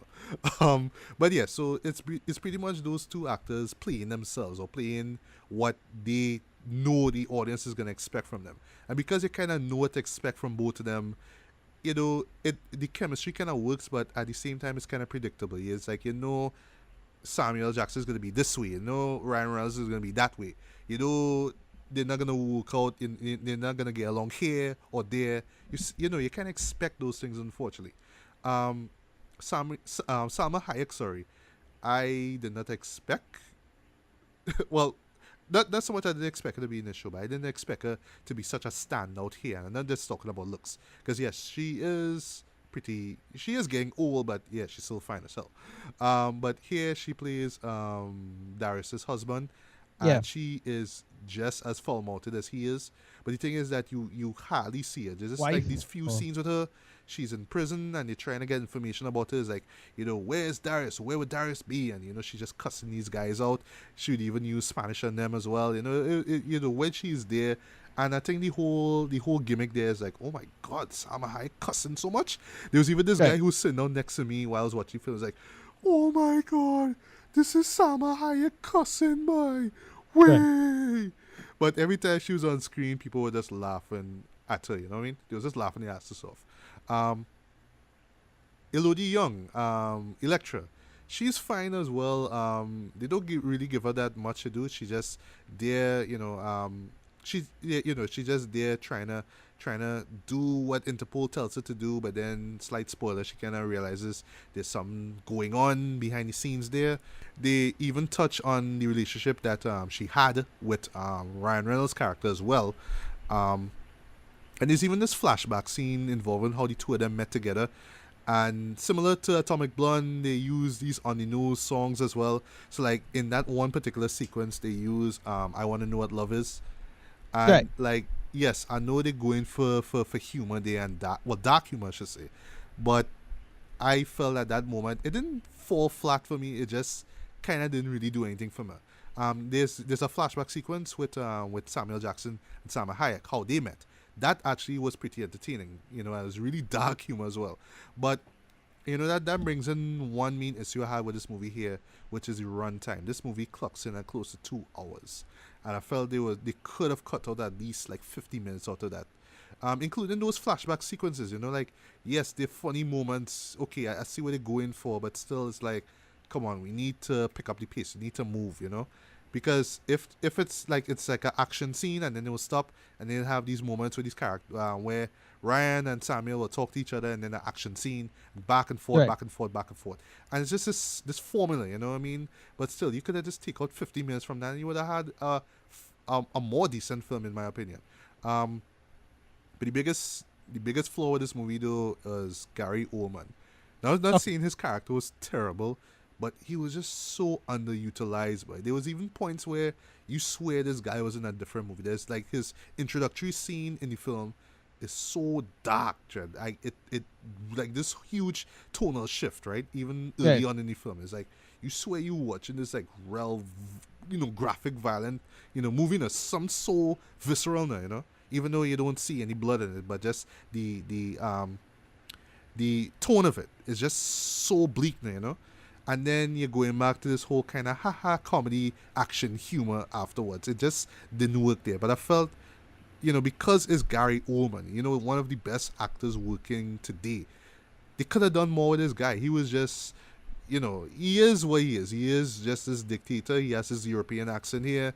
He could do this performance in his sleep, but there was no point in time where you look at him as like, yeah, he's like this big bad guy that I should be, utterly scared of now. Well, apart from that scene that I mentioned earlier, he's just that guy who just calls on henchmen to go after our two heroes, and that's it, really. There's nothing much going on with him.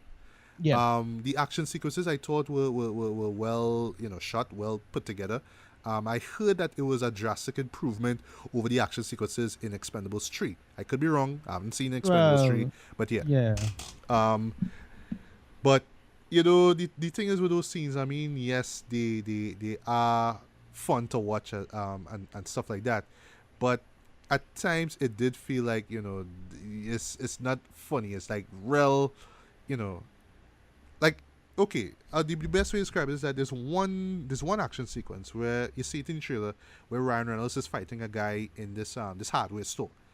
That action sequence to me is the best one in my opinion, and the reason why it works is that it perfectly blends the humor and the action perfectly.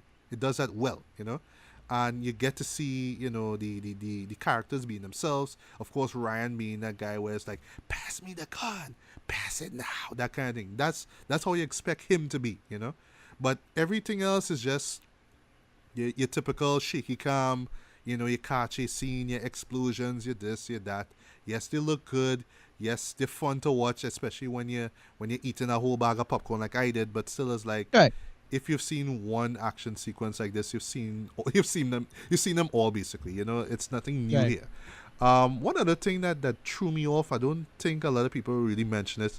There's these moments where like these daylight scenes now where it's almost like there's this white light that shines, like every time light is shining through a window or whatever, and it looks like almost blurry. So almost like if my glasses were blurry, right? And I was looking at this scene, I would be looking like, let me just say the left lens was blurry. So I look at the screen and like the left side is blurry, the left side of the screen. And no, my glasses weren't dirty or anything like that. But just the way how the light looked, it's just kind of weird. But I don't know if it's post-production or the principal photography or whatever. But just this kind of weird sheen that it had. It was just weird. It just really took me out of the film. But I forget what it's called, but it's our we call it leakage in the cam. That's what I suspect. Something like that. It just looked really weird. We call light leakage, but light leakage. Oh, that's probably in post though, intentional, because like on that level it shouldn't be like fucking that up. That is something that if you have a defective meta bones or something, right? Yeah, because the majority of the exterior shots look really good. It's just every once in a while you'll get this kind of weird ghosting. I think it determines this ghosting effect. Now this kind of that probably had to be that doubt is on a production level. That had to be the theater or something. That can't be. If you're saying ghosting, ghosting is like a real amateur mistake, though. Yeah, well, the thing is, only one other reviewer actually mentioned this. So when I saw it, I was like, wait, why does shot looking so now? It's really weird. But really, okay. Yeah, other than that, though, at the end of the day, Hitman'S Bodyguard is what it is. It's a generic action film. It has two likable leads. It has Salma Hayek cussing in ways I didn't expect to hear her. It has a wasted opportunity from Gary Oldman, unfortunately. I mean, he is just such a great character actor, especially when he does villains. But yeah, he was just wasted here. You have these generic action sequences. You have these even more generic, you have these bad guys and henchmen who get shot at or stabbed and stuff, and it's just shit that you've seen hundreds of times before. So if you're expecting anything new, you will be very disappointed here. But if you're going kind of knowing what to expect, then you'll enjoy it. You'll enjoy it for what it is. I just felt that it was just a tad bit too long. You could have just shaved off like 15 minutes out of it. They could have done more with the chemistry between the two. Could have done more with the story itself. And at the end of the day, it really does feel like, some script that was probably written in the 90s and just didn't really get to see light of day until 2017, Before it's worth, I give this a light to a decent 3 out of 5. It was alright.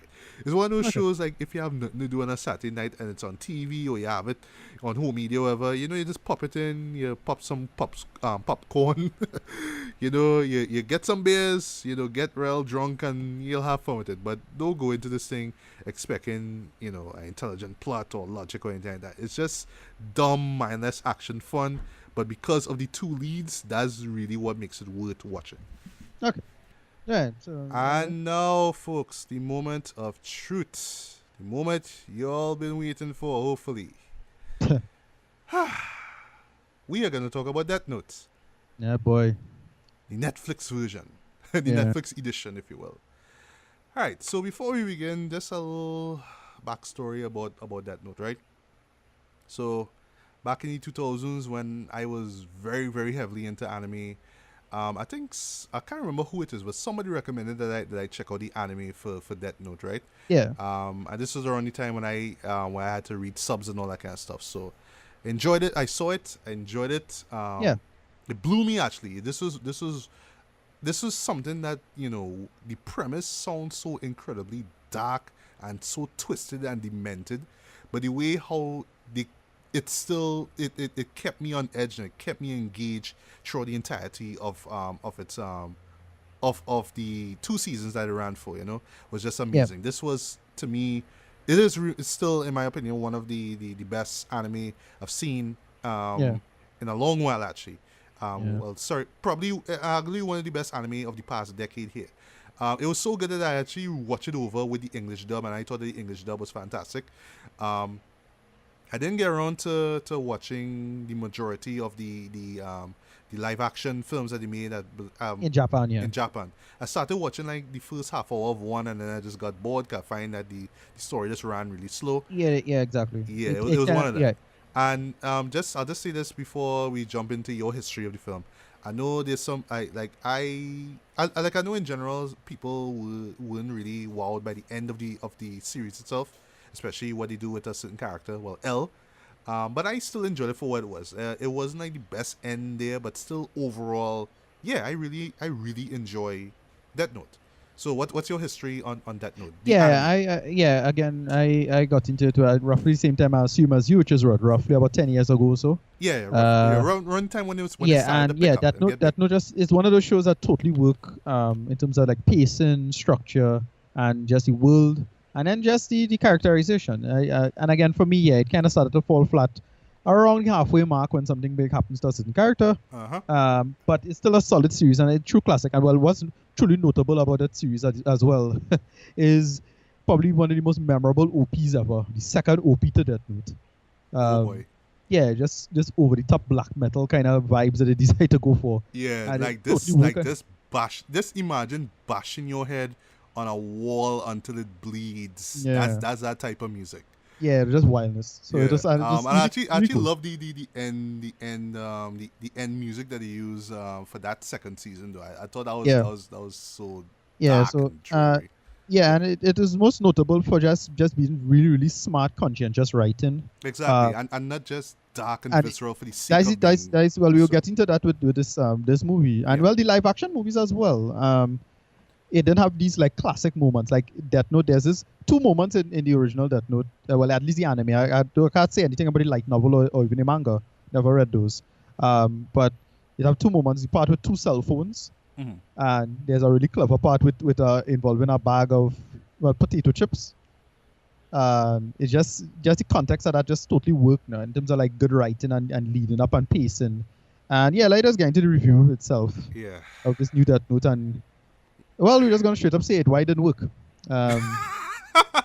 you know, You just jump in there fast, but just jump straight in. Yeah. Let me talk about before we do that. We have to at least say what it's about. What is this American Death Note about? You wanna fill us in? It's the same story as the original Death Note, more or less, except it's in Seattle instead of Japan.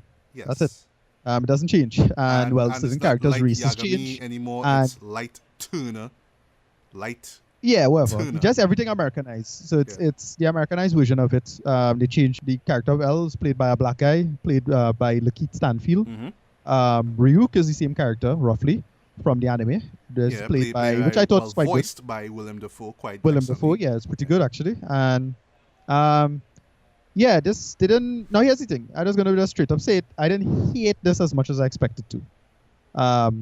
But it's a classic case of what we call 10 pounds of shit in a 5-pound bag. That's what it is. That's what it is. It's so basically the main problems with this is that way too much content and narrative to fit properly in 90 minutes. Right? This was about 90 minutes long. Well, 95 minutes, roughly, yeah. 95 minutes? Well, I don't know. I just stopped counting at the credits. Once it ended and the credits started, done. It didn't have a post-credit scene. So I had it around 90 minutes or so. If anything, 92 minutes. I don't know. Whatever. Yeah, well, 90 and change, whatever. Whatever, yeah. Point is, it's it could have fit the story in that time period anyway. So pacing, characterization, world building, structure just generally suffered. And it is the unfortunate part because here's the thing. The one thing that you're supposed to utilize when the one thing you're supposed to utilize, and that's the one thing that was the strength of Netflix, is a miniseries format. Yes. What the fuck? Totally agree. What the fuck? Like, yeah, exactly. Why does it didn't do that? Because this could have easily. Now I don't know how long it could have been, but it could have easily been like a 6 to 8 hour long episodes or so, right? Yeah. 6 episodes, hour long, and you flesh out the story better. Because here's the thing: I didn't completely hate this. It got a couple things right. I thought it got the one thing it got right that I thought a lot of live action anime stuff get wrong, including the Japanese Death Note, in my opinion, and most other live action Japanese stuff like Gantz or Rurouni Kenshin. One thing they almost always get wrong is visual language, right? Where's the camera? Where are you seeing it from? Where's the point of view? Stuff like that. This actually got a lot of that right, surprisingly, in my opinion. You mean like what, camera movement or? Wait, no, yeah, just where the camera is. Sorry?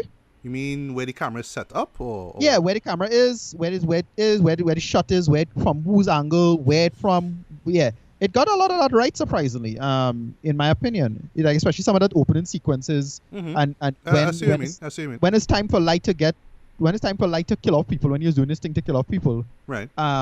And then they changed some of the main narrative from the original Death Note, which I don't mind either. You're doing your own thing, fine, but you need to pace that out better. They could have started this in a better place with Light, have it be darker. Like they could have opened it instead of just him opening in a school, right? They could have him where he in the trial with the mother being bounced and the guy getting off. Right. So you set that up immediately in your first 5 minutes. Then you pace that out. So you have a whole first episode of him dedicated just to kill this dude, right? And him learning about the Death Note. So, and then that was the problem, is that everything just jumped from point to point to point to point to point to point. And it just rushed, like a total rush job, right? 10 pounds of shit in a 5-pound bag. No way could fit all of this in that short period of time. Pacing, play it out, and it could have worked. Now, I'm not saying that if they did it this way, it's a guarantee it would have worked, right? But that would have more than likely helped, though, right? I don't know. I keep thinking 6 to 8 hours would have probably do this justice. But as it is, total mess. Total mess. Didn't work at all. And it's a shame that I would have liked to see them at least think that out now instead of deciding to do one movie. You have Netflix as a platform. You're not in a theater, right? You don't have to put it straight to DVD. You have Netflix as a platform. Do that. Sit down and give us a format instead of doing this mess now. And that's why it didn't work. It's unfortunate that they did it like this. And I think it was the worst filmmaking either, even though it was amateurish at parts. Characterization was fine. They changed up a lot of things. So the Mia character's Misa, but she was different in the school this time instead of being a celebrity. It's kind of weird. Lakeith Stanfield as L wasn't that bad. I thought he was okay. he kind of work in his own way. Even though he can't compare to the original L, but I like what it did with it now. He was decent. And he carried his same kind of weird energy from Atlanta anyway, no. So that worked for me. And that's it. They just pace out, just badly paced story with just a bunch of characterization, just jump. And then you reach the end all of a sudden with an arc that don't make any goddamn sense, because no way you could fit this story in 95 minutes or so, or however long it is, right? No way you could fit this in less than 100 minutes. And that's just the unfortunate part. So they fuck it up. You have anything to say? That's just my intro. Yeah. Get some water, relax, kick back, and let's just hear him out for a while, right? Yeah. All right, Death Note. My thoughts on Death Note. So here's the thing, right? Now I know that this film has a lot of was going to have a lot of hurdles, right? For one thing, you're gonna adapt this much beloved anime, but that's in terms of like much beloved within the anime community. So not everybody is familiar with Death Note. That's fine. Okay. So you have liberties to change stuff up, and I have no problem with that. Okay, changing location from wherever in Japan to Seattle, fine. Right. You know, that's fine. That's cool. All that's nice, right? Of course, you can't follow everything, you know, word for word, panel for panel, drawing for drawing from the manga or the anime to begin with. Yeah, anyway, all that's fine. So cool. But then on the other hand, you have the diehard fans, right? You have the ones that were venomous when they heard that Netflix was making this thing and it's going to be, they went up and wrote petitions, online petitions about this whitewashing thing and all that stuff. Right.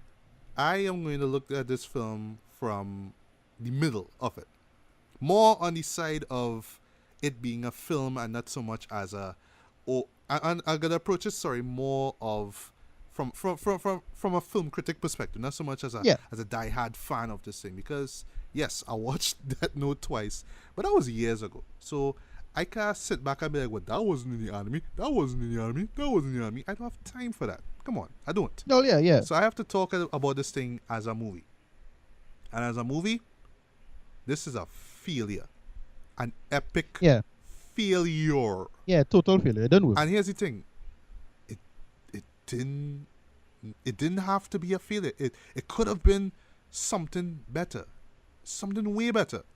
I'll tell you what could have made this thing better to begin with. First of all, your protagonist, Light Turner, played so goddamn awful by Nat Wolff. Yeah, he was pretty bad, yeah. I hate this guy. Well, sorry, I don't have any beef with this guy. Well, the actor, but I hate.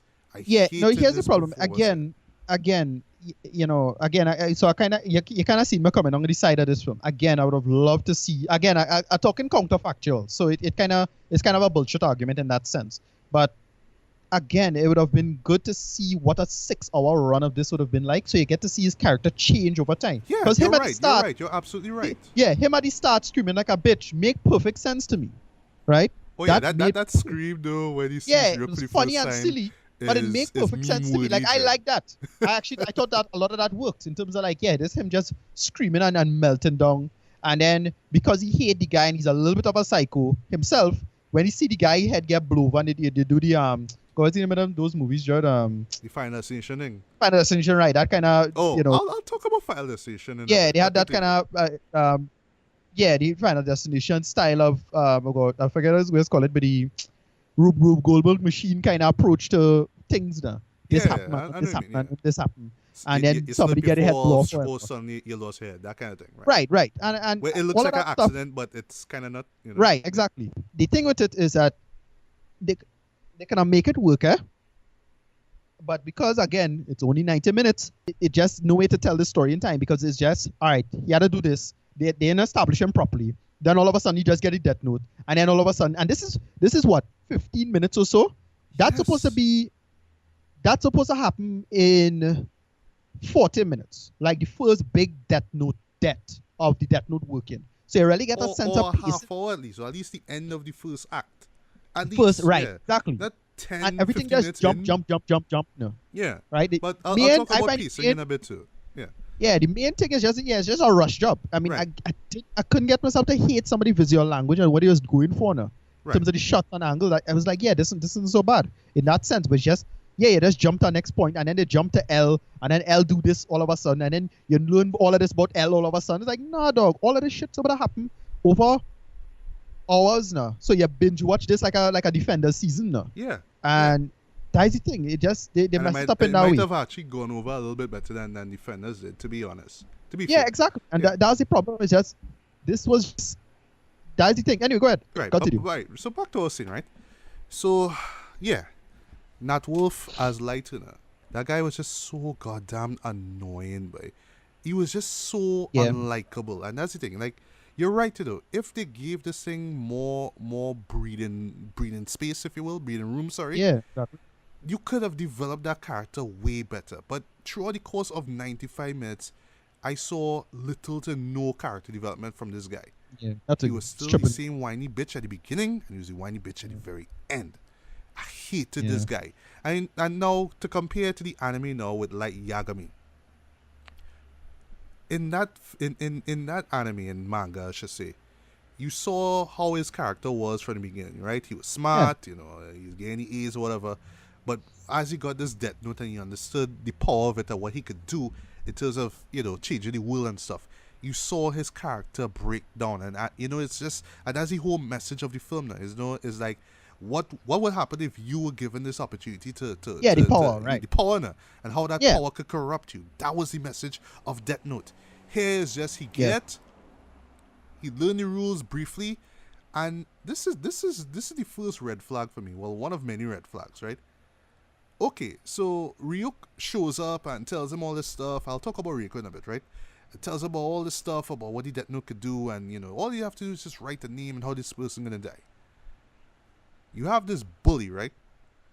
Right. And in this real cliche 90s style bullying, from TV, pushing them around, it's like, oh, here's your books, man, all that kind of stuff. Like, stuff that I have seen in, like, sitcoms, right, This is what I seen here. You're looking at this guy, and you tell yourself, you know what? Let me start off big now. Let me start off with decapitation, Dread. And then, in this real cliche,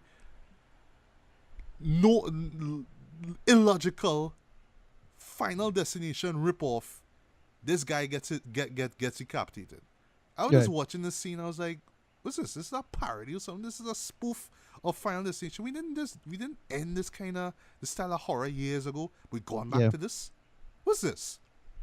And then it gets even worse when the character of Mia shows up, played by Margaret Qualley.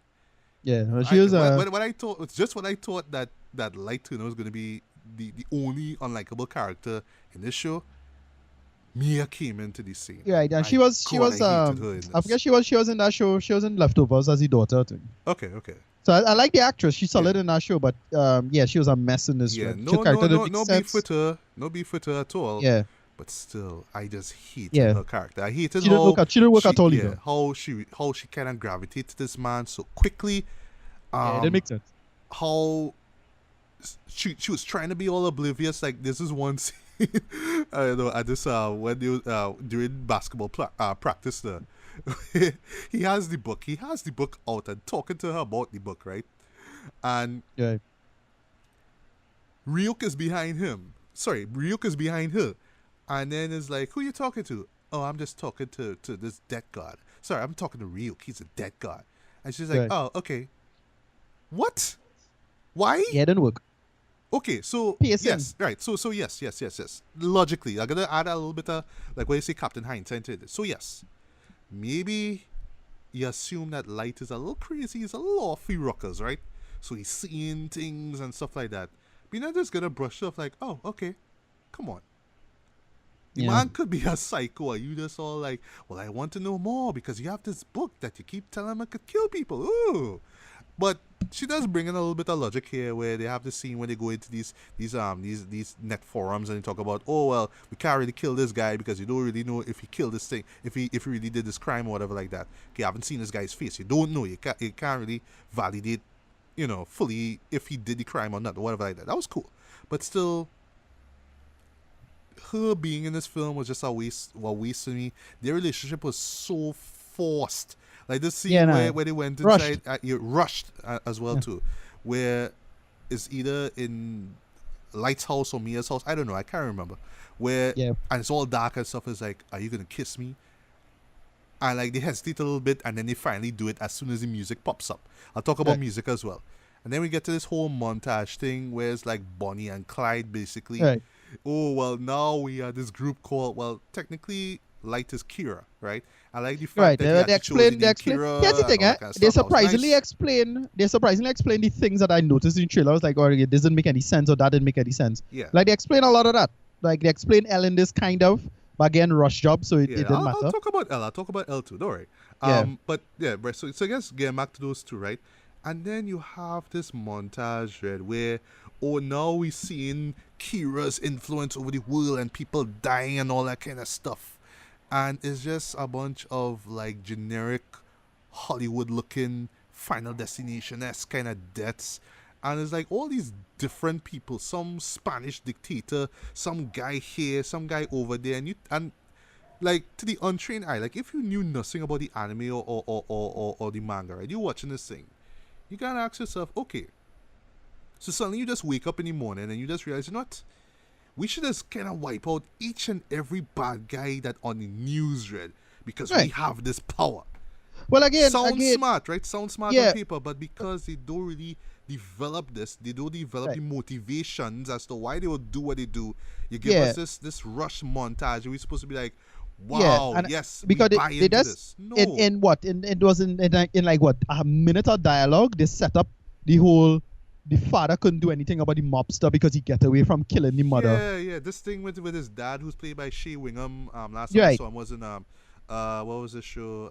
Agent Carter. He was in it. Right. No, but what I'm trying to say is that they set up why, like, they didn't set up enough or establish Light of why Light will be angry at the world. Yeah. So he just came off like this real emo kid who just because we know why. Here we go.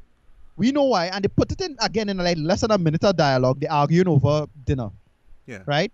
You did because your father didn't do anything. You didn't do anything to save or at least to avenge your mother, and this guy got away. Yeah. Right.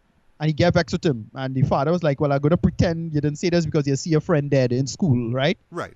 And I was like, "Okay, you have stuff there, you know." But again, all you could have do with that is like you could have the opening shot to this should have been the guy getting away on the trial. I agree. Or something like that. Establishing motivation. Establish the character, no establishment. Early on, no just hinted up. Oh, in this conversation scene at dinner. Oh yeah. By the way, we never caught that guy who killed mom. Did you? Right. He didn't do anything. Oh, and by the way, I hated the interactions between Light and his dad. I hated that. Yeah, that work. Yeah, that was dumb. Man just came off whiny. He just came off like, well, I just talking to you because, you know, this real edgelord kind of vibe. Like, I just talking to you because you don't see me on a daily because I'd be in school. So, but I don't really need to talk to you now. I could just leave this dinner table and go up to my room, you know, screw you ever.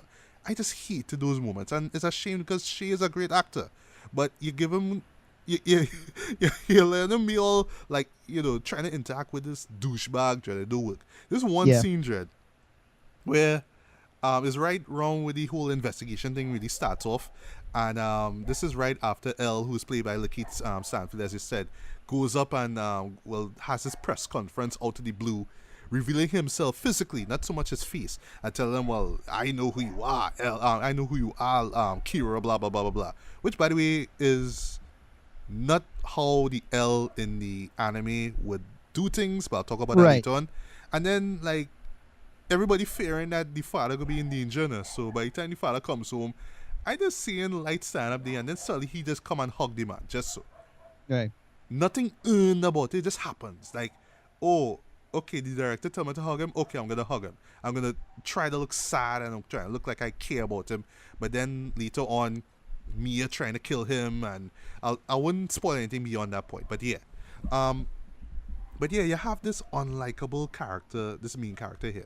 And you know, you could have done something like, say, Walter White in Breaking Bad here, where you have this character that you kind of sympathize with because everybody mistreats him, but then you see his motivation, and then he becomes this villainous character that you become not so much loaded, you know, you fear this guy, you know, and that's what they could have done here. But you're right, though, because of the limited time that they had, no way could have told the story. But Still should. Simple storytelling. They could have still tried though. But but I think I don't put this. But I as I say, I think all of these like live action movies, one of the big problems with why they fail is because of the time, right? Yeah. And it's the same thing with to me. I always hated the live action Death Note movies anyway in Japan. Those suck too. Yeah, I just find it was just so slow and sluggish and boring. Those suck too, and they don't work either. So that's why I'm not really like defending, like, I'm not knocking this any more than those. Right. I understand. They're not particularly worse just because they're quote unquote American or any of that bullshit. And the whitewashing argument is a non-argument in my opinion, so I don't really care about that either. It's just the story happening in a different space, is an alt reality. Death Note treat it like that. That's what it is. There's a few more things I want to mention before I jump into my rating, right? Another thing that really turned me off, that really pissed me off actually, were the death scenes. Like, the first couple of them were like these like Final Destination moments, you know what I mean? Where the whole gimmick is so at the very end is supposed to be bloody and gory and the audience is supposed to be like, oh, like that. But I just watched it like, wait, really? Yeah. There's one death scene that had potential, that was setting up potential, and it just fall flat because of the same thing I just mentioned here.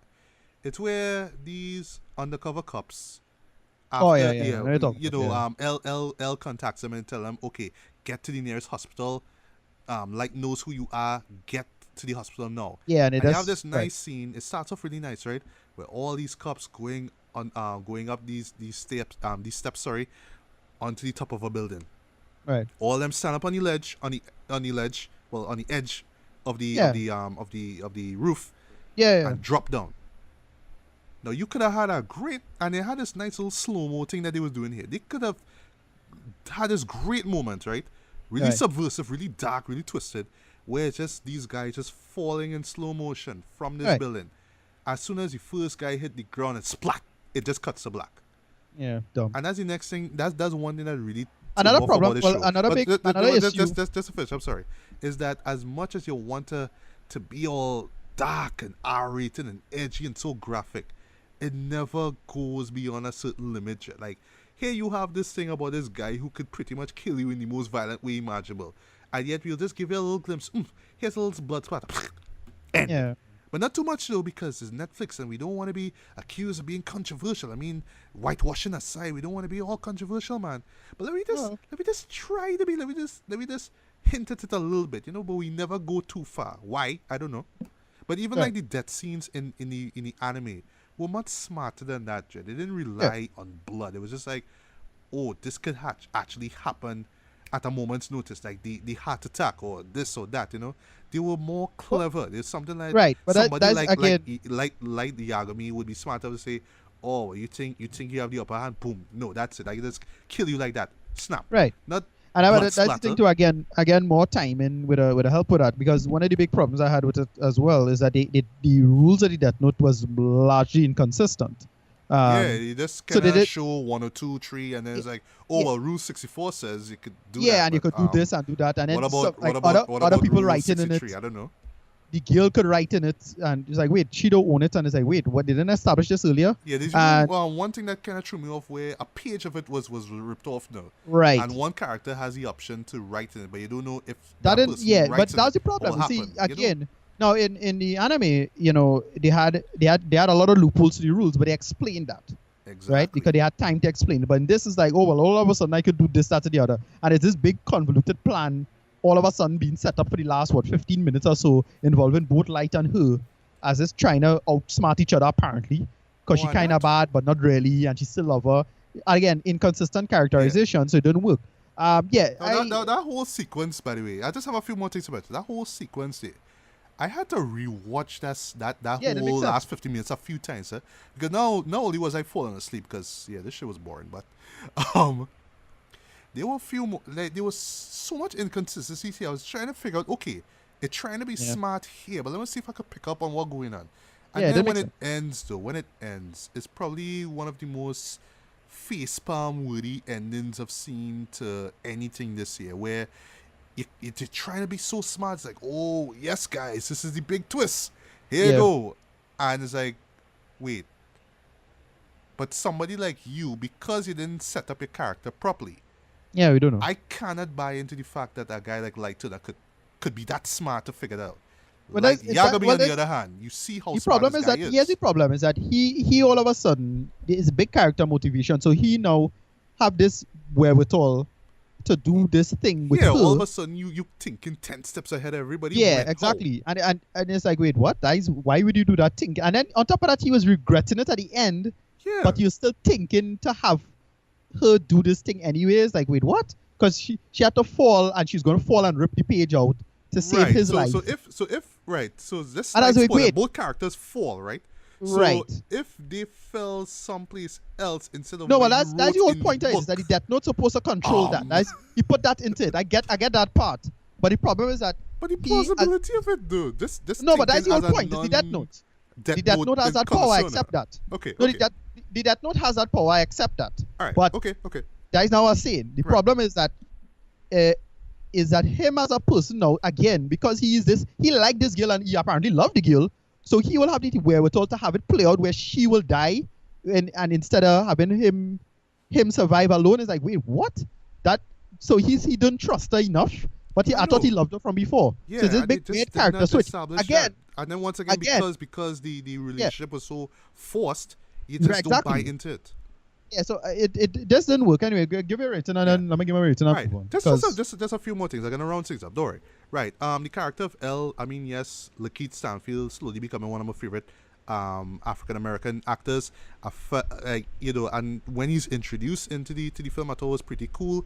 But then there's moments where this guy just like loses his shit, and you're wondering, but no, this is just me comparing it to the anime. No, this is not how L the character would be. Yeah, there's just things that the character of L does here in this movie that just makes no sense. Like, even if you know nothing about the original L from the anime, this man is like one of the probably the greatest detective the world has ever known thus far, and yet somehow magically he knows that Light is in Seattle. No, It just happens again, like snap the like that. movie. No, the movie explained that, you know. No, I get the explanation. movie but explained it's that, so I don't how have a long- problem with it's that, you how fast it took for him to Bad to pacing sort that out. again. Right, the pacing. No, yeah, because I don't really have a problem with all of that. They explain all of that shit, you know, like him working out that is his son, and because he's pieced together. They explain all of that shit, you know. They explain it. Yeah. It's just bad pacing. You didn't from a thematic standpoint, it wasn't earned. So Yeah, you totally him, agree. And then there's- him figuring that out wasn't like again logically it made some sense, but it, like you don't care. Like, okay, you figure out L is Light Kira is Light. All right, cool. Moving on. Next. and then his relationship with Watari, right? His father Yeah, figure again. from him. They didn't do anything with that. I didn't get the They didn't do sense anything of with that, yeah. this guy being his father figure. So when Right. something bad happens to him, it's like, and then L just spazzes out. Now it's like, Right, that was dumb. yeah, that was dumb, right? That was dumb. What else? I'll just Because I didn't mind. Okay, so what they could have done with it is that they could have made. Okay, so you're doing the grounded thing. Like in the anime, the original L was a kind of weird, off the cuff dude. yeah, he was an introvert Right. character. In I this, actually love that in character. this, what they could have done is have L be Asperger's, like have it explicitly be that he's Asperger's. So he can't handle life without Rotary now. Rotary had to cater to him better now, and Yeah. they're kind of setting that up. So they And keep saying, the whole thing with Watari singing that song and telling him about right. sleep and All of things, that I liked. All of that I I liked. didn't understand it, but that's just No, like that's the problem. They didn't set that up at all because it's like, wait, why you didn't get like you could have inferred their relationship that look, he had to take care of L because L is a genius and solve crimes. Yeah. But L is a spaz at the same time, Asperger's, and if things go wrong in her life, things will break apart for him. But Right, he's a genius, He's a savant, right? That is Yeah. what he is. And they could have done it, and they keep mentioning the what is something with sleep. I forget the line, but they keep saying sleep is yeah, I can't remember what it was. sleep is but important to the mind or something like that. something like And that, he yeah, keeps- for the He mind keeps to saying that. function or Like something like again, that. this should have been 6 hours to explain that shit. You could have a whole episode showing L origin story, and you do a different Yes, origin. yes, and they have Fuck, the well. right platform, as you say. So, right, so there's Yeah. a couple of things before I wind on, right? Willem Dafoe, Right. great voice actor, great. Yeah. You could see his face and his facial presence, even as Ryuk. But I was let down, man, because for one thing, you don't see enough of him.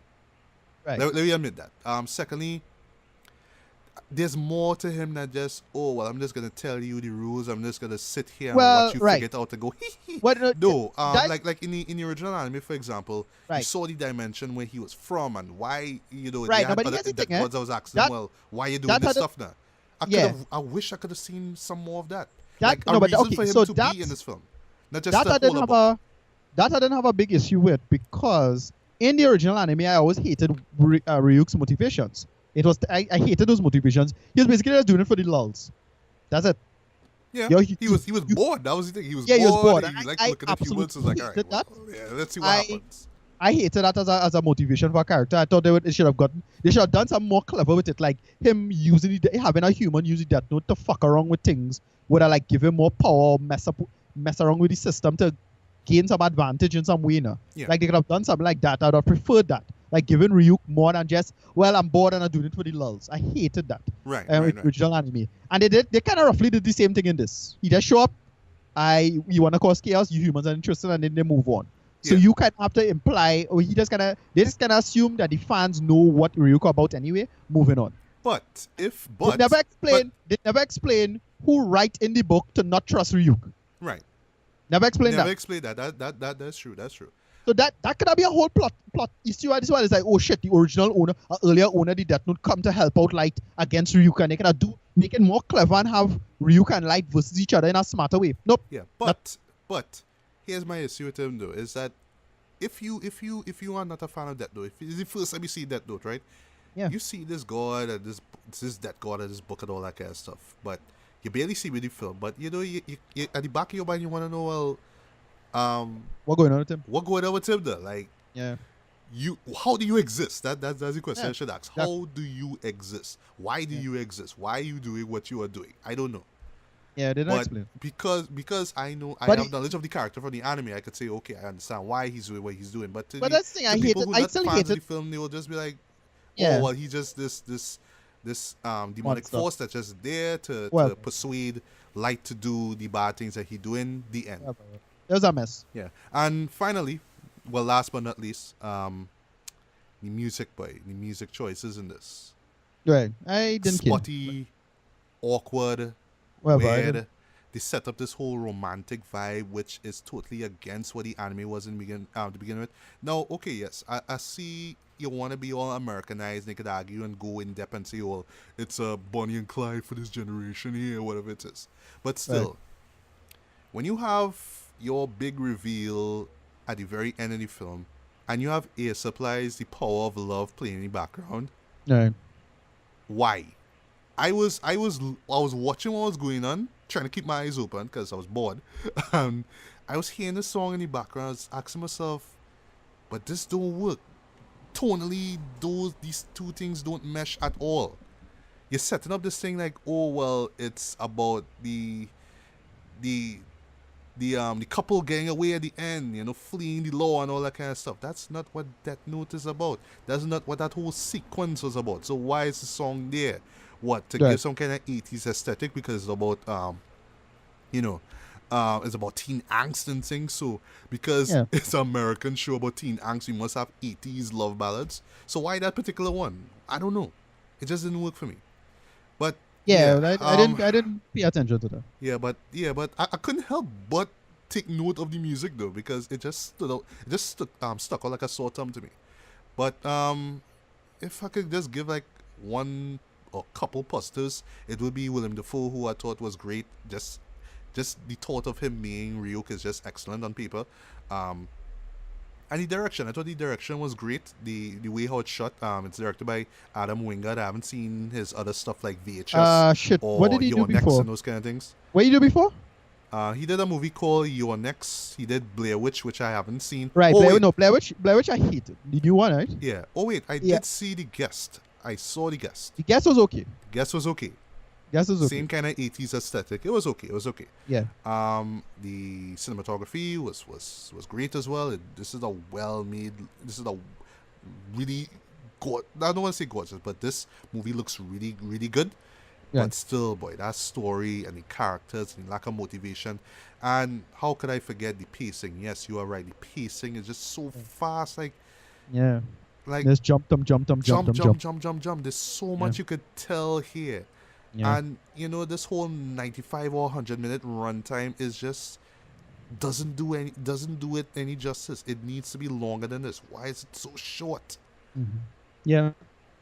But anyway, as much as I would love to defend this show because it's an attempt at American or telling the story through American eyes, yeah, I cannot defend this film at all. I cannot forgive it. Sorry, for the flaws in terms of just the characters and the motivations and just the storytelling elements of it. And just I can't forgive that. I just really can't.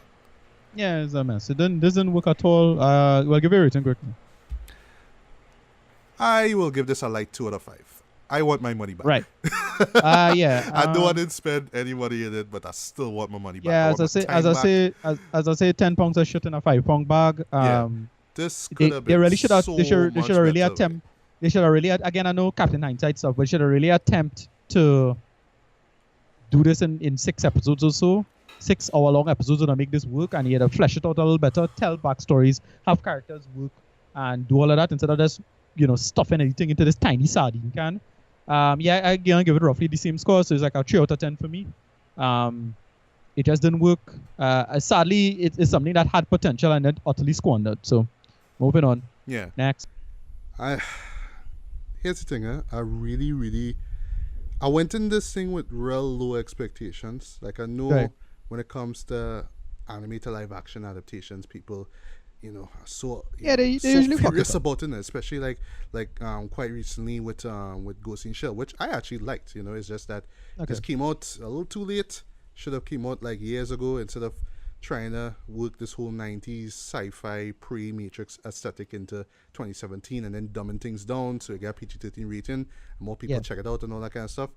And yeah, I know people hate on it and stuff, and I mean that's your opinion, but here with Death Note, because of how, I don't want to say contemporary, well I guess contemporary is one, is the term I should be using here, just how contemporary the story here. This is something that I wouldn't say that they should have made this thing years ago. This was actually the right time, or one of the right times they actually had to make this thing work. Yeah. And they just squandered it. And just right down to simple storytelling, to casting, just nearly everything behind the scenes apart from the source material. Because the source material is still great, but God, but they could have done so much with this way. Yeah. So y'all can hate on Danny Rand as much as they want to, but I will hate on Light to Dread. One of the worst characters to come out of Netflix by, and Death Note, one of the worst movies of this year. This could have been so much better. I think this and Batman going to make Batman and Harley Quinn going to make a worst of the year. More than likely. Batman and Harley Quinn may be like a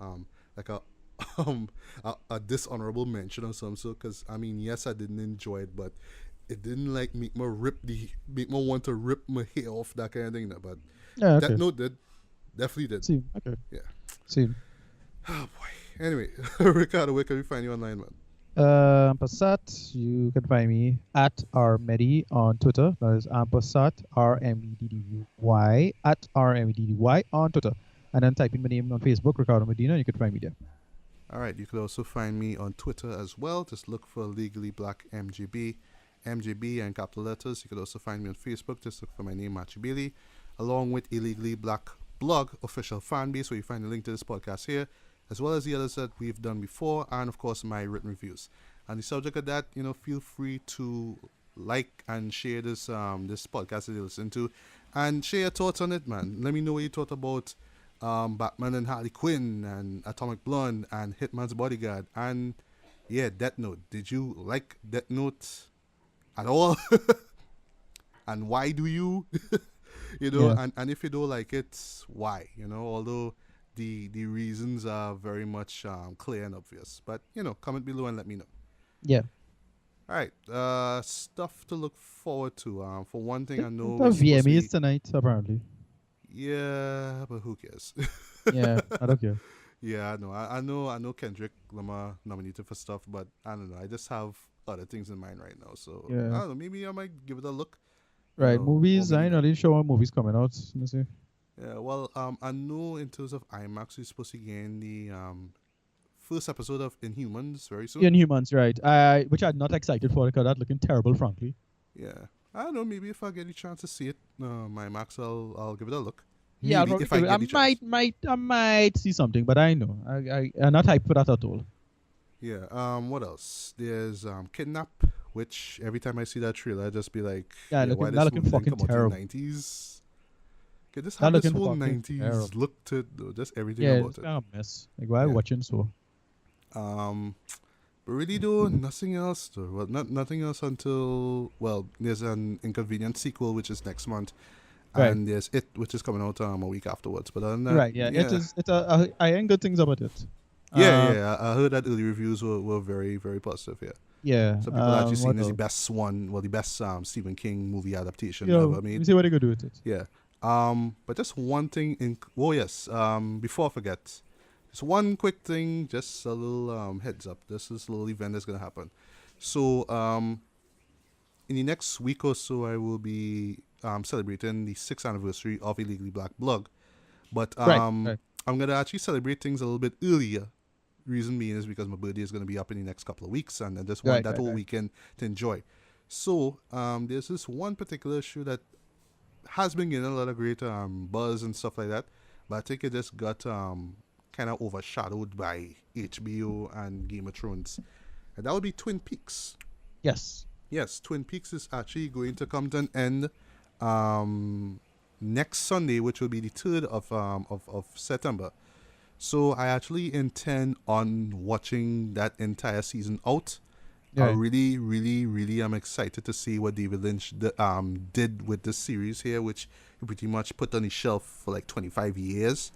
There's also a documentary basically on David Lynch. It's called David Lynch, The Art Life, which is not so much about his movies and his life in film, but also the fact that he's an artist as well too. He does paintings and stuff like that.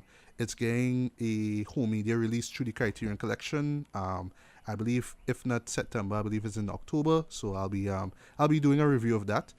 I'm not gonna review this film here too, but I'm gonna make sure to check it out in preparation for Twin Peaks.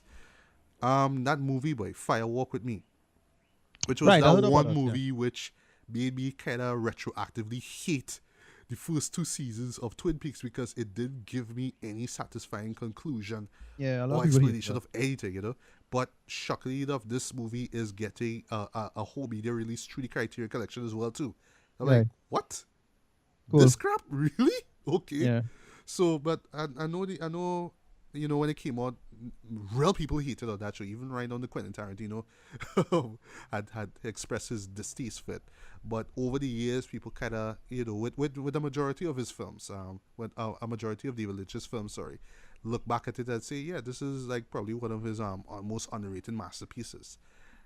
I hated it the first time I saw it, but I'm actually gonna watch it again with this special little thing called the missing pieces, which is like all the deleted scenes here. So maybe they might add some deeper meaning to, you know, what I saw before. But really, it's just for me to prepare for season 3 of Twin Peaks. So you can look out for that. So yeah, that's pretty much about it, guys. So once again, good morning, good afternoon, good evening, good night, whenever you listen to this. This was Matthew Bailey and Ricardo Medina, and we are signing off from another episode of Bears Beats and Bailey. So until the next one, take care. Peace.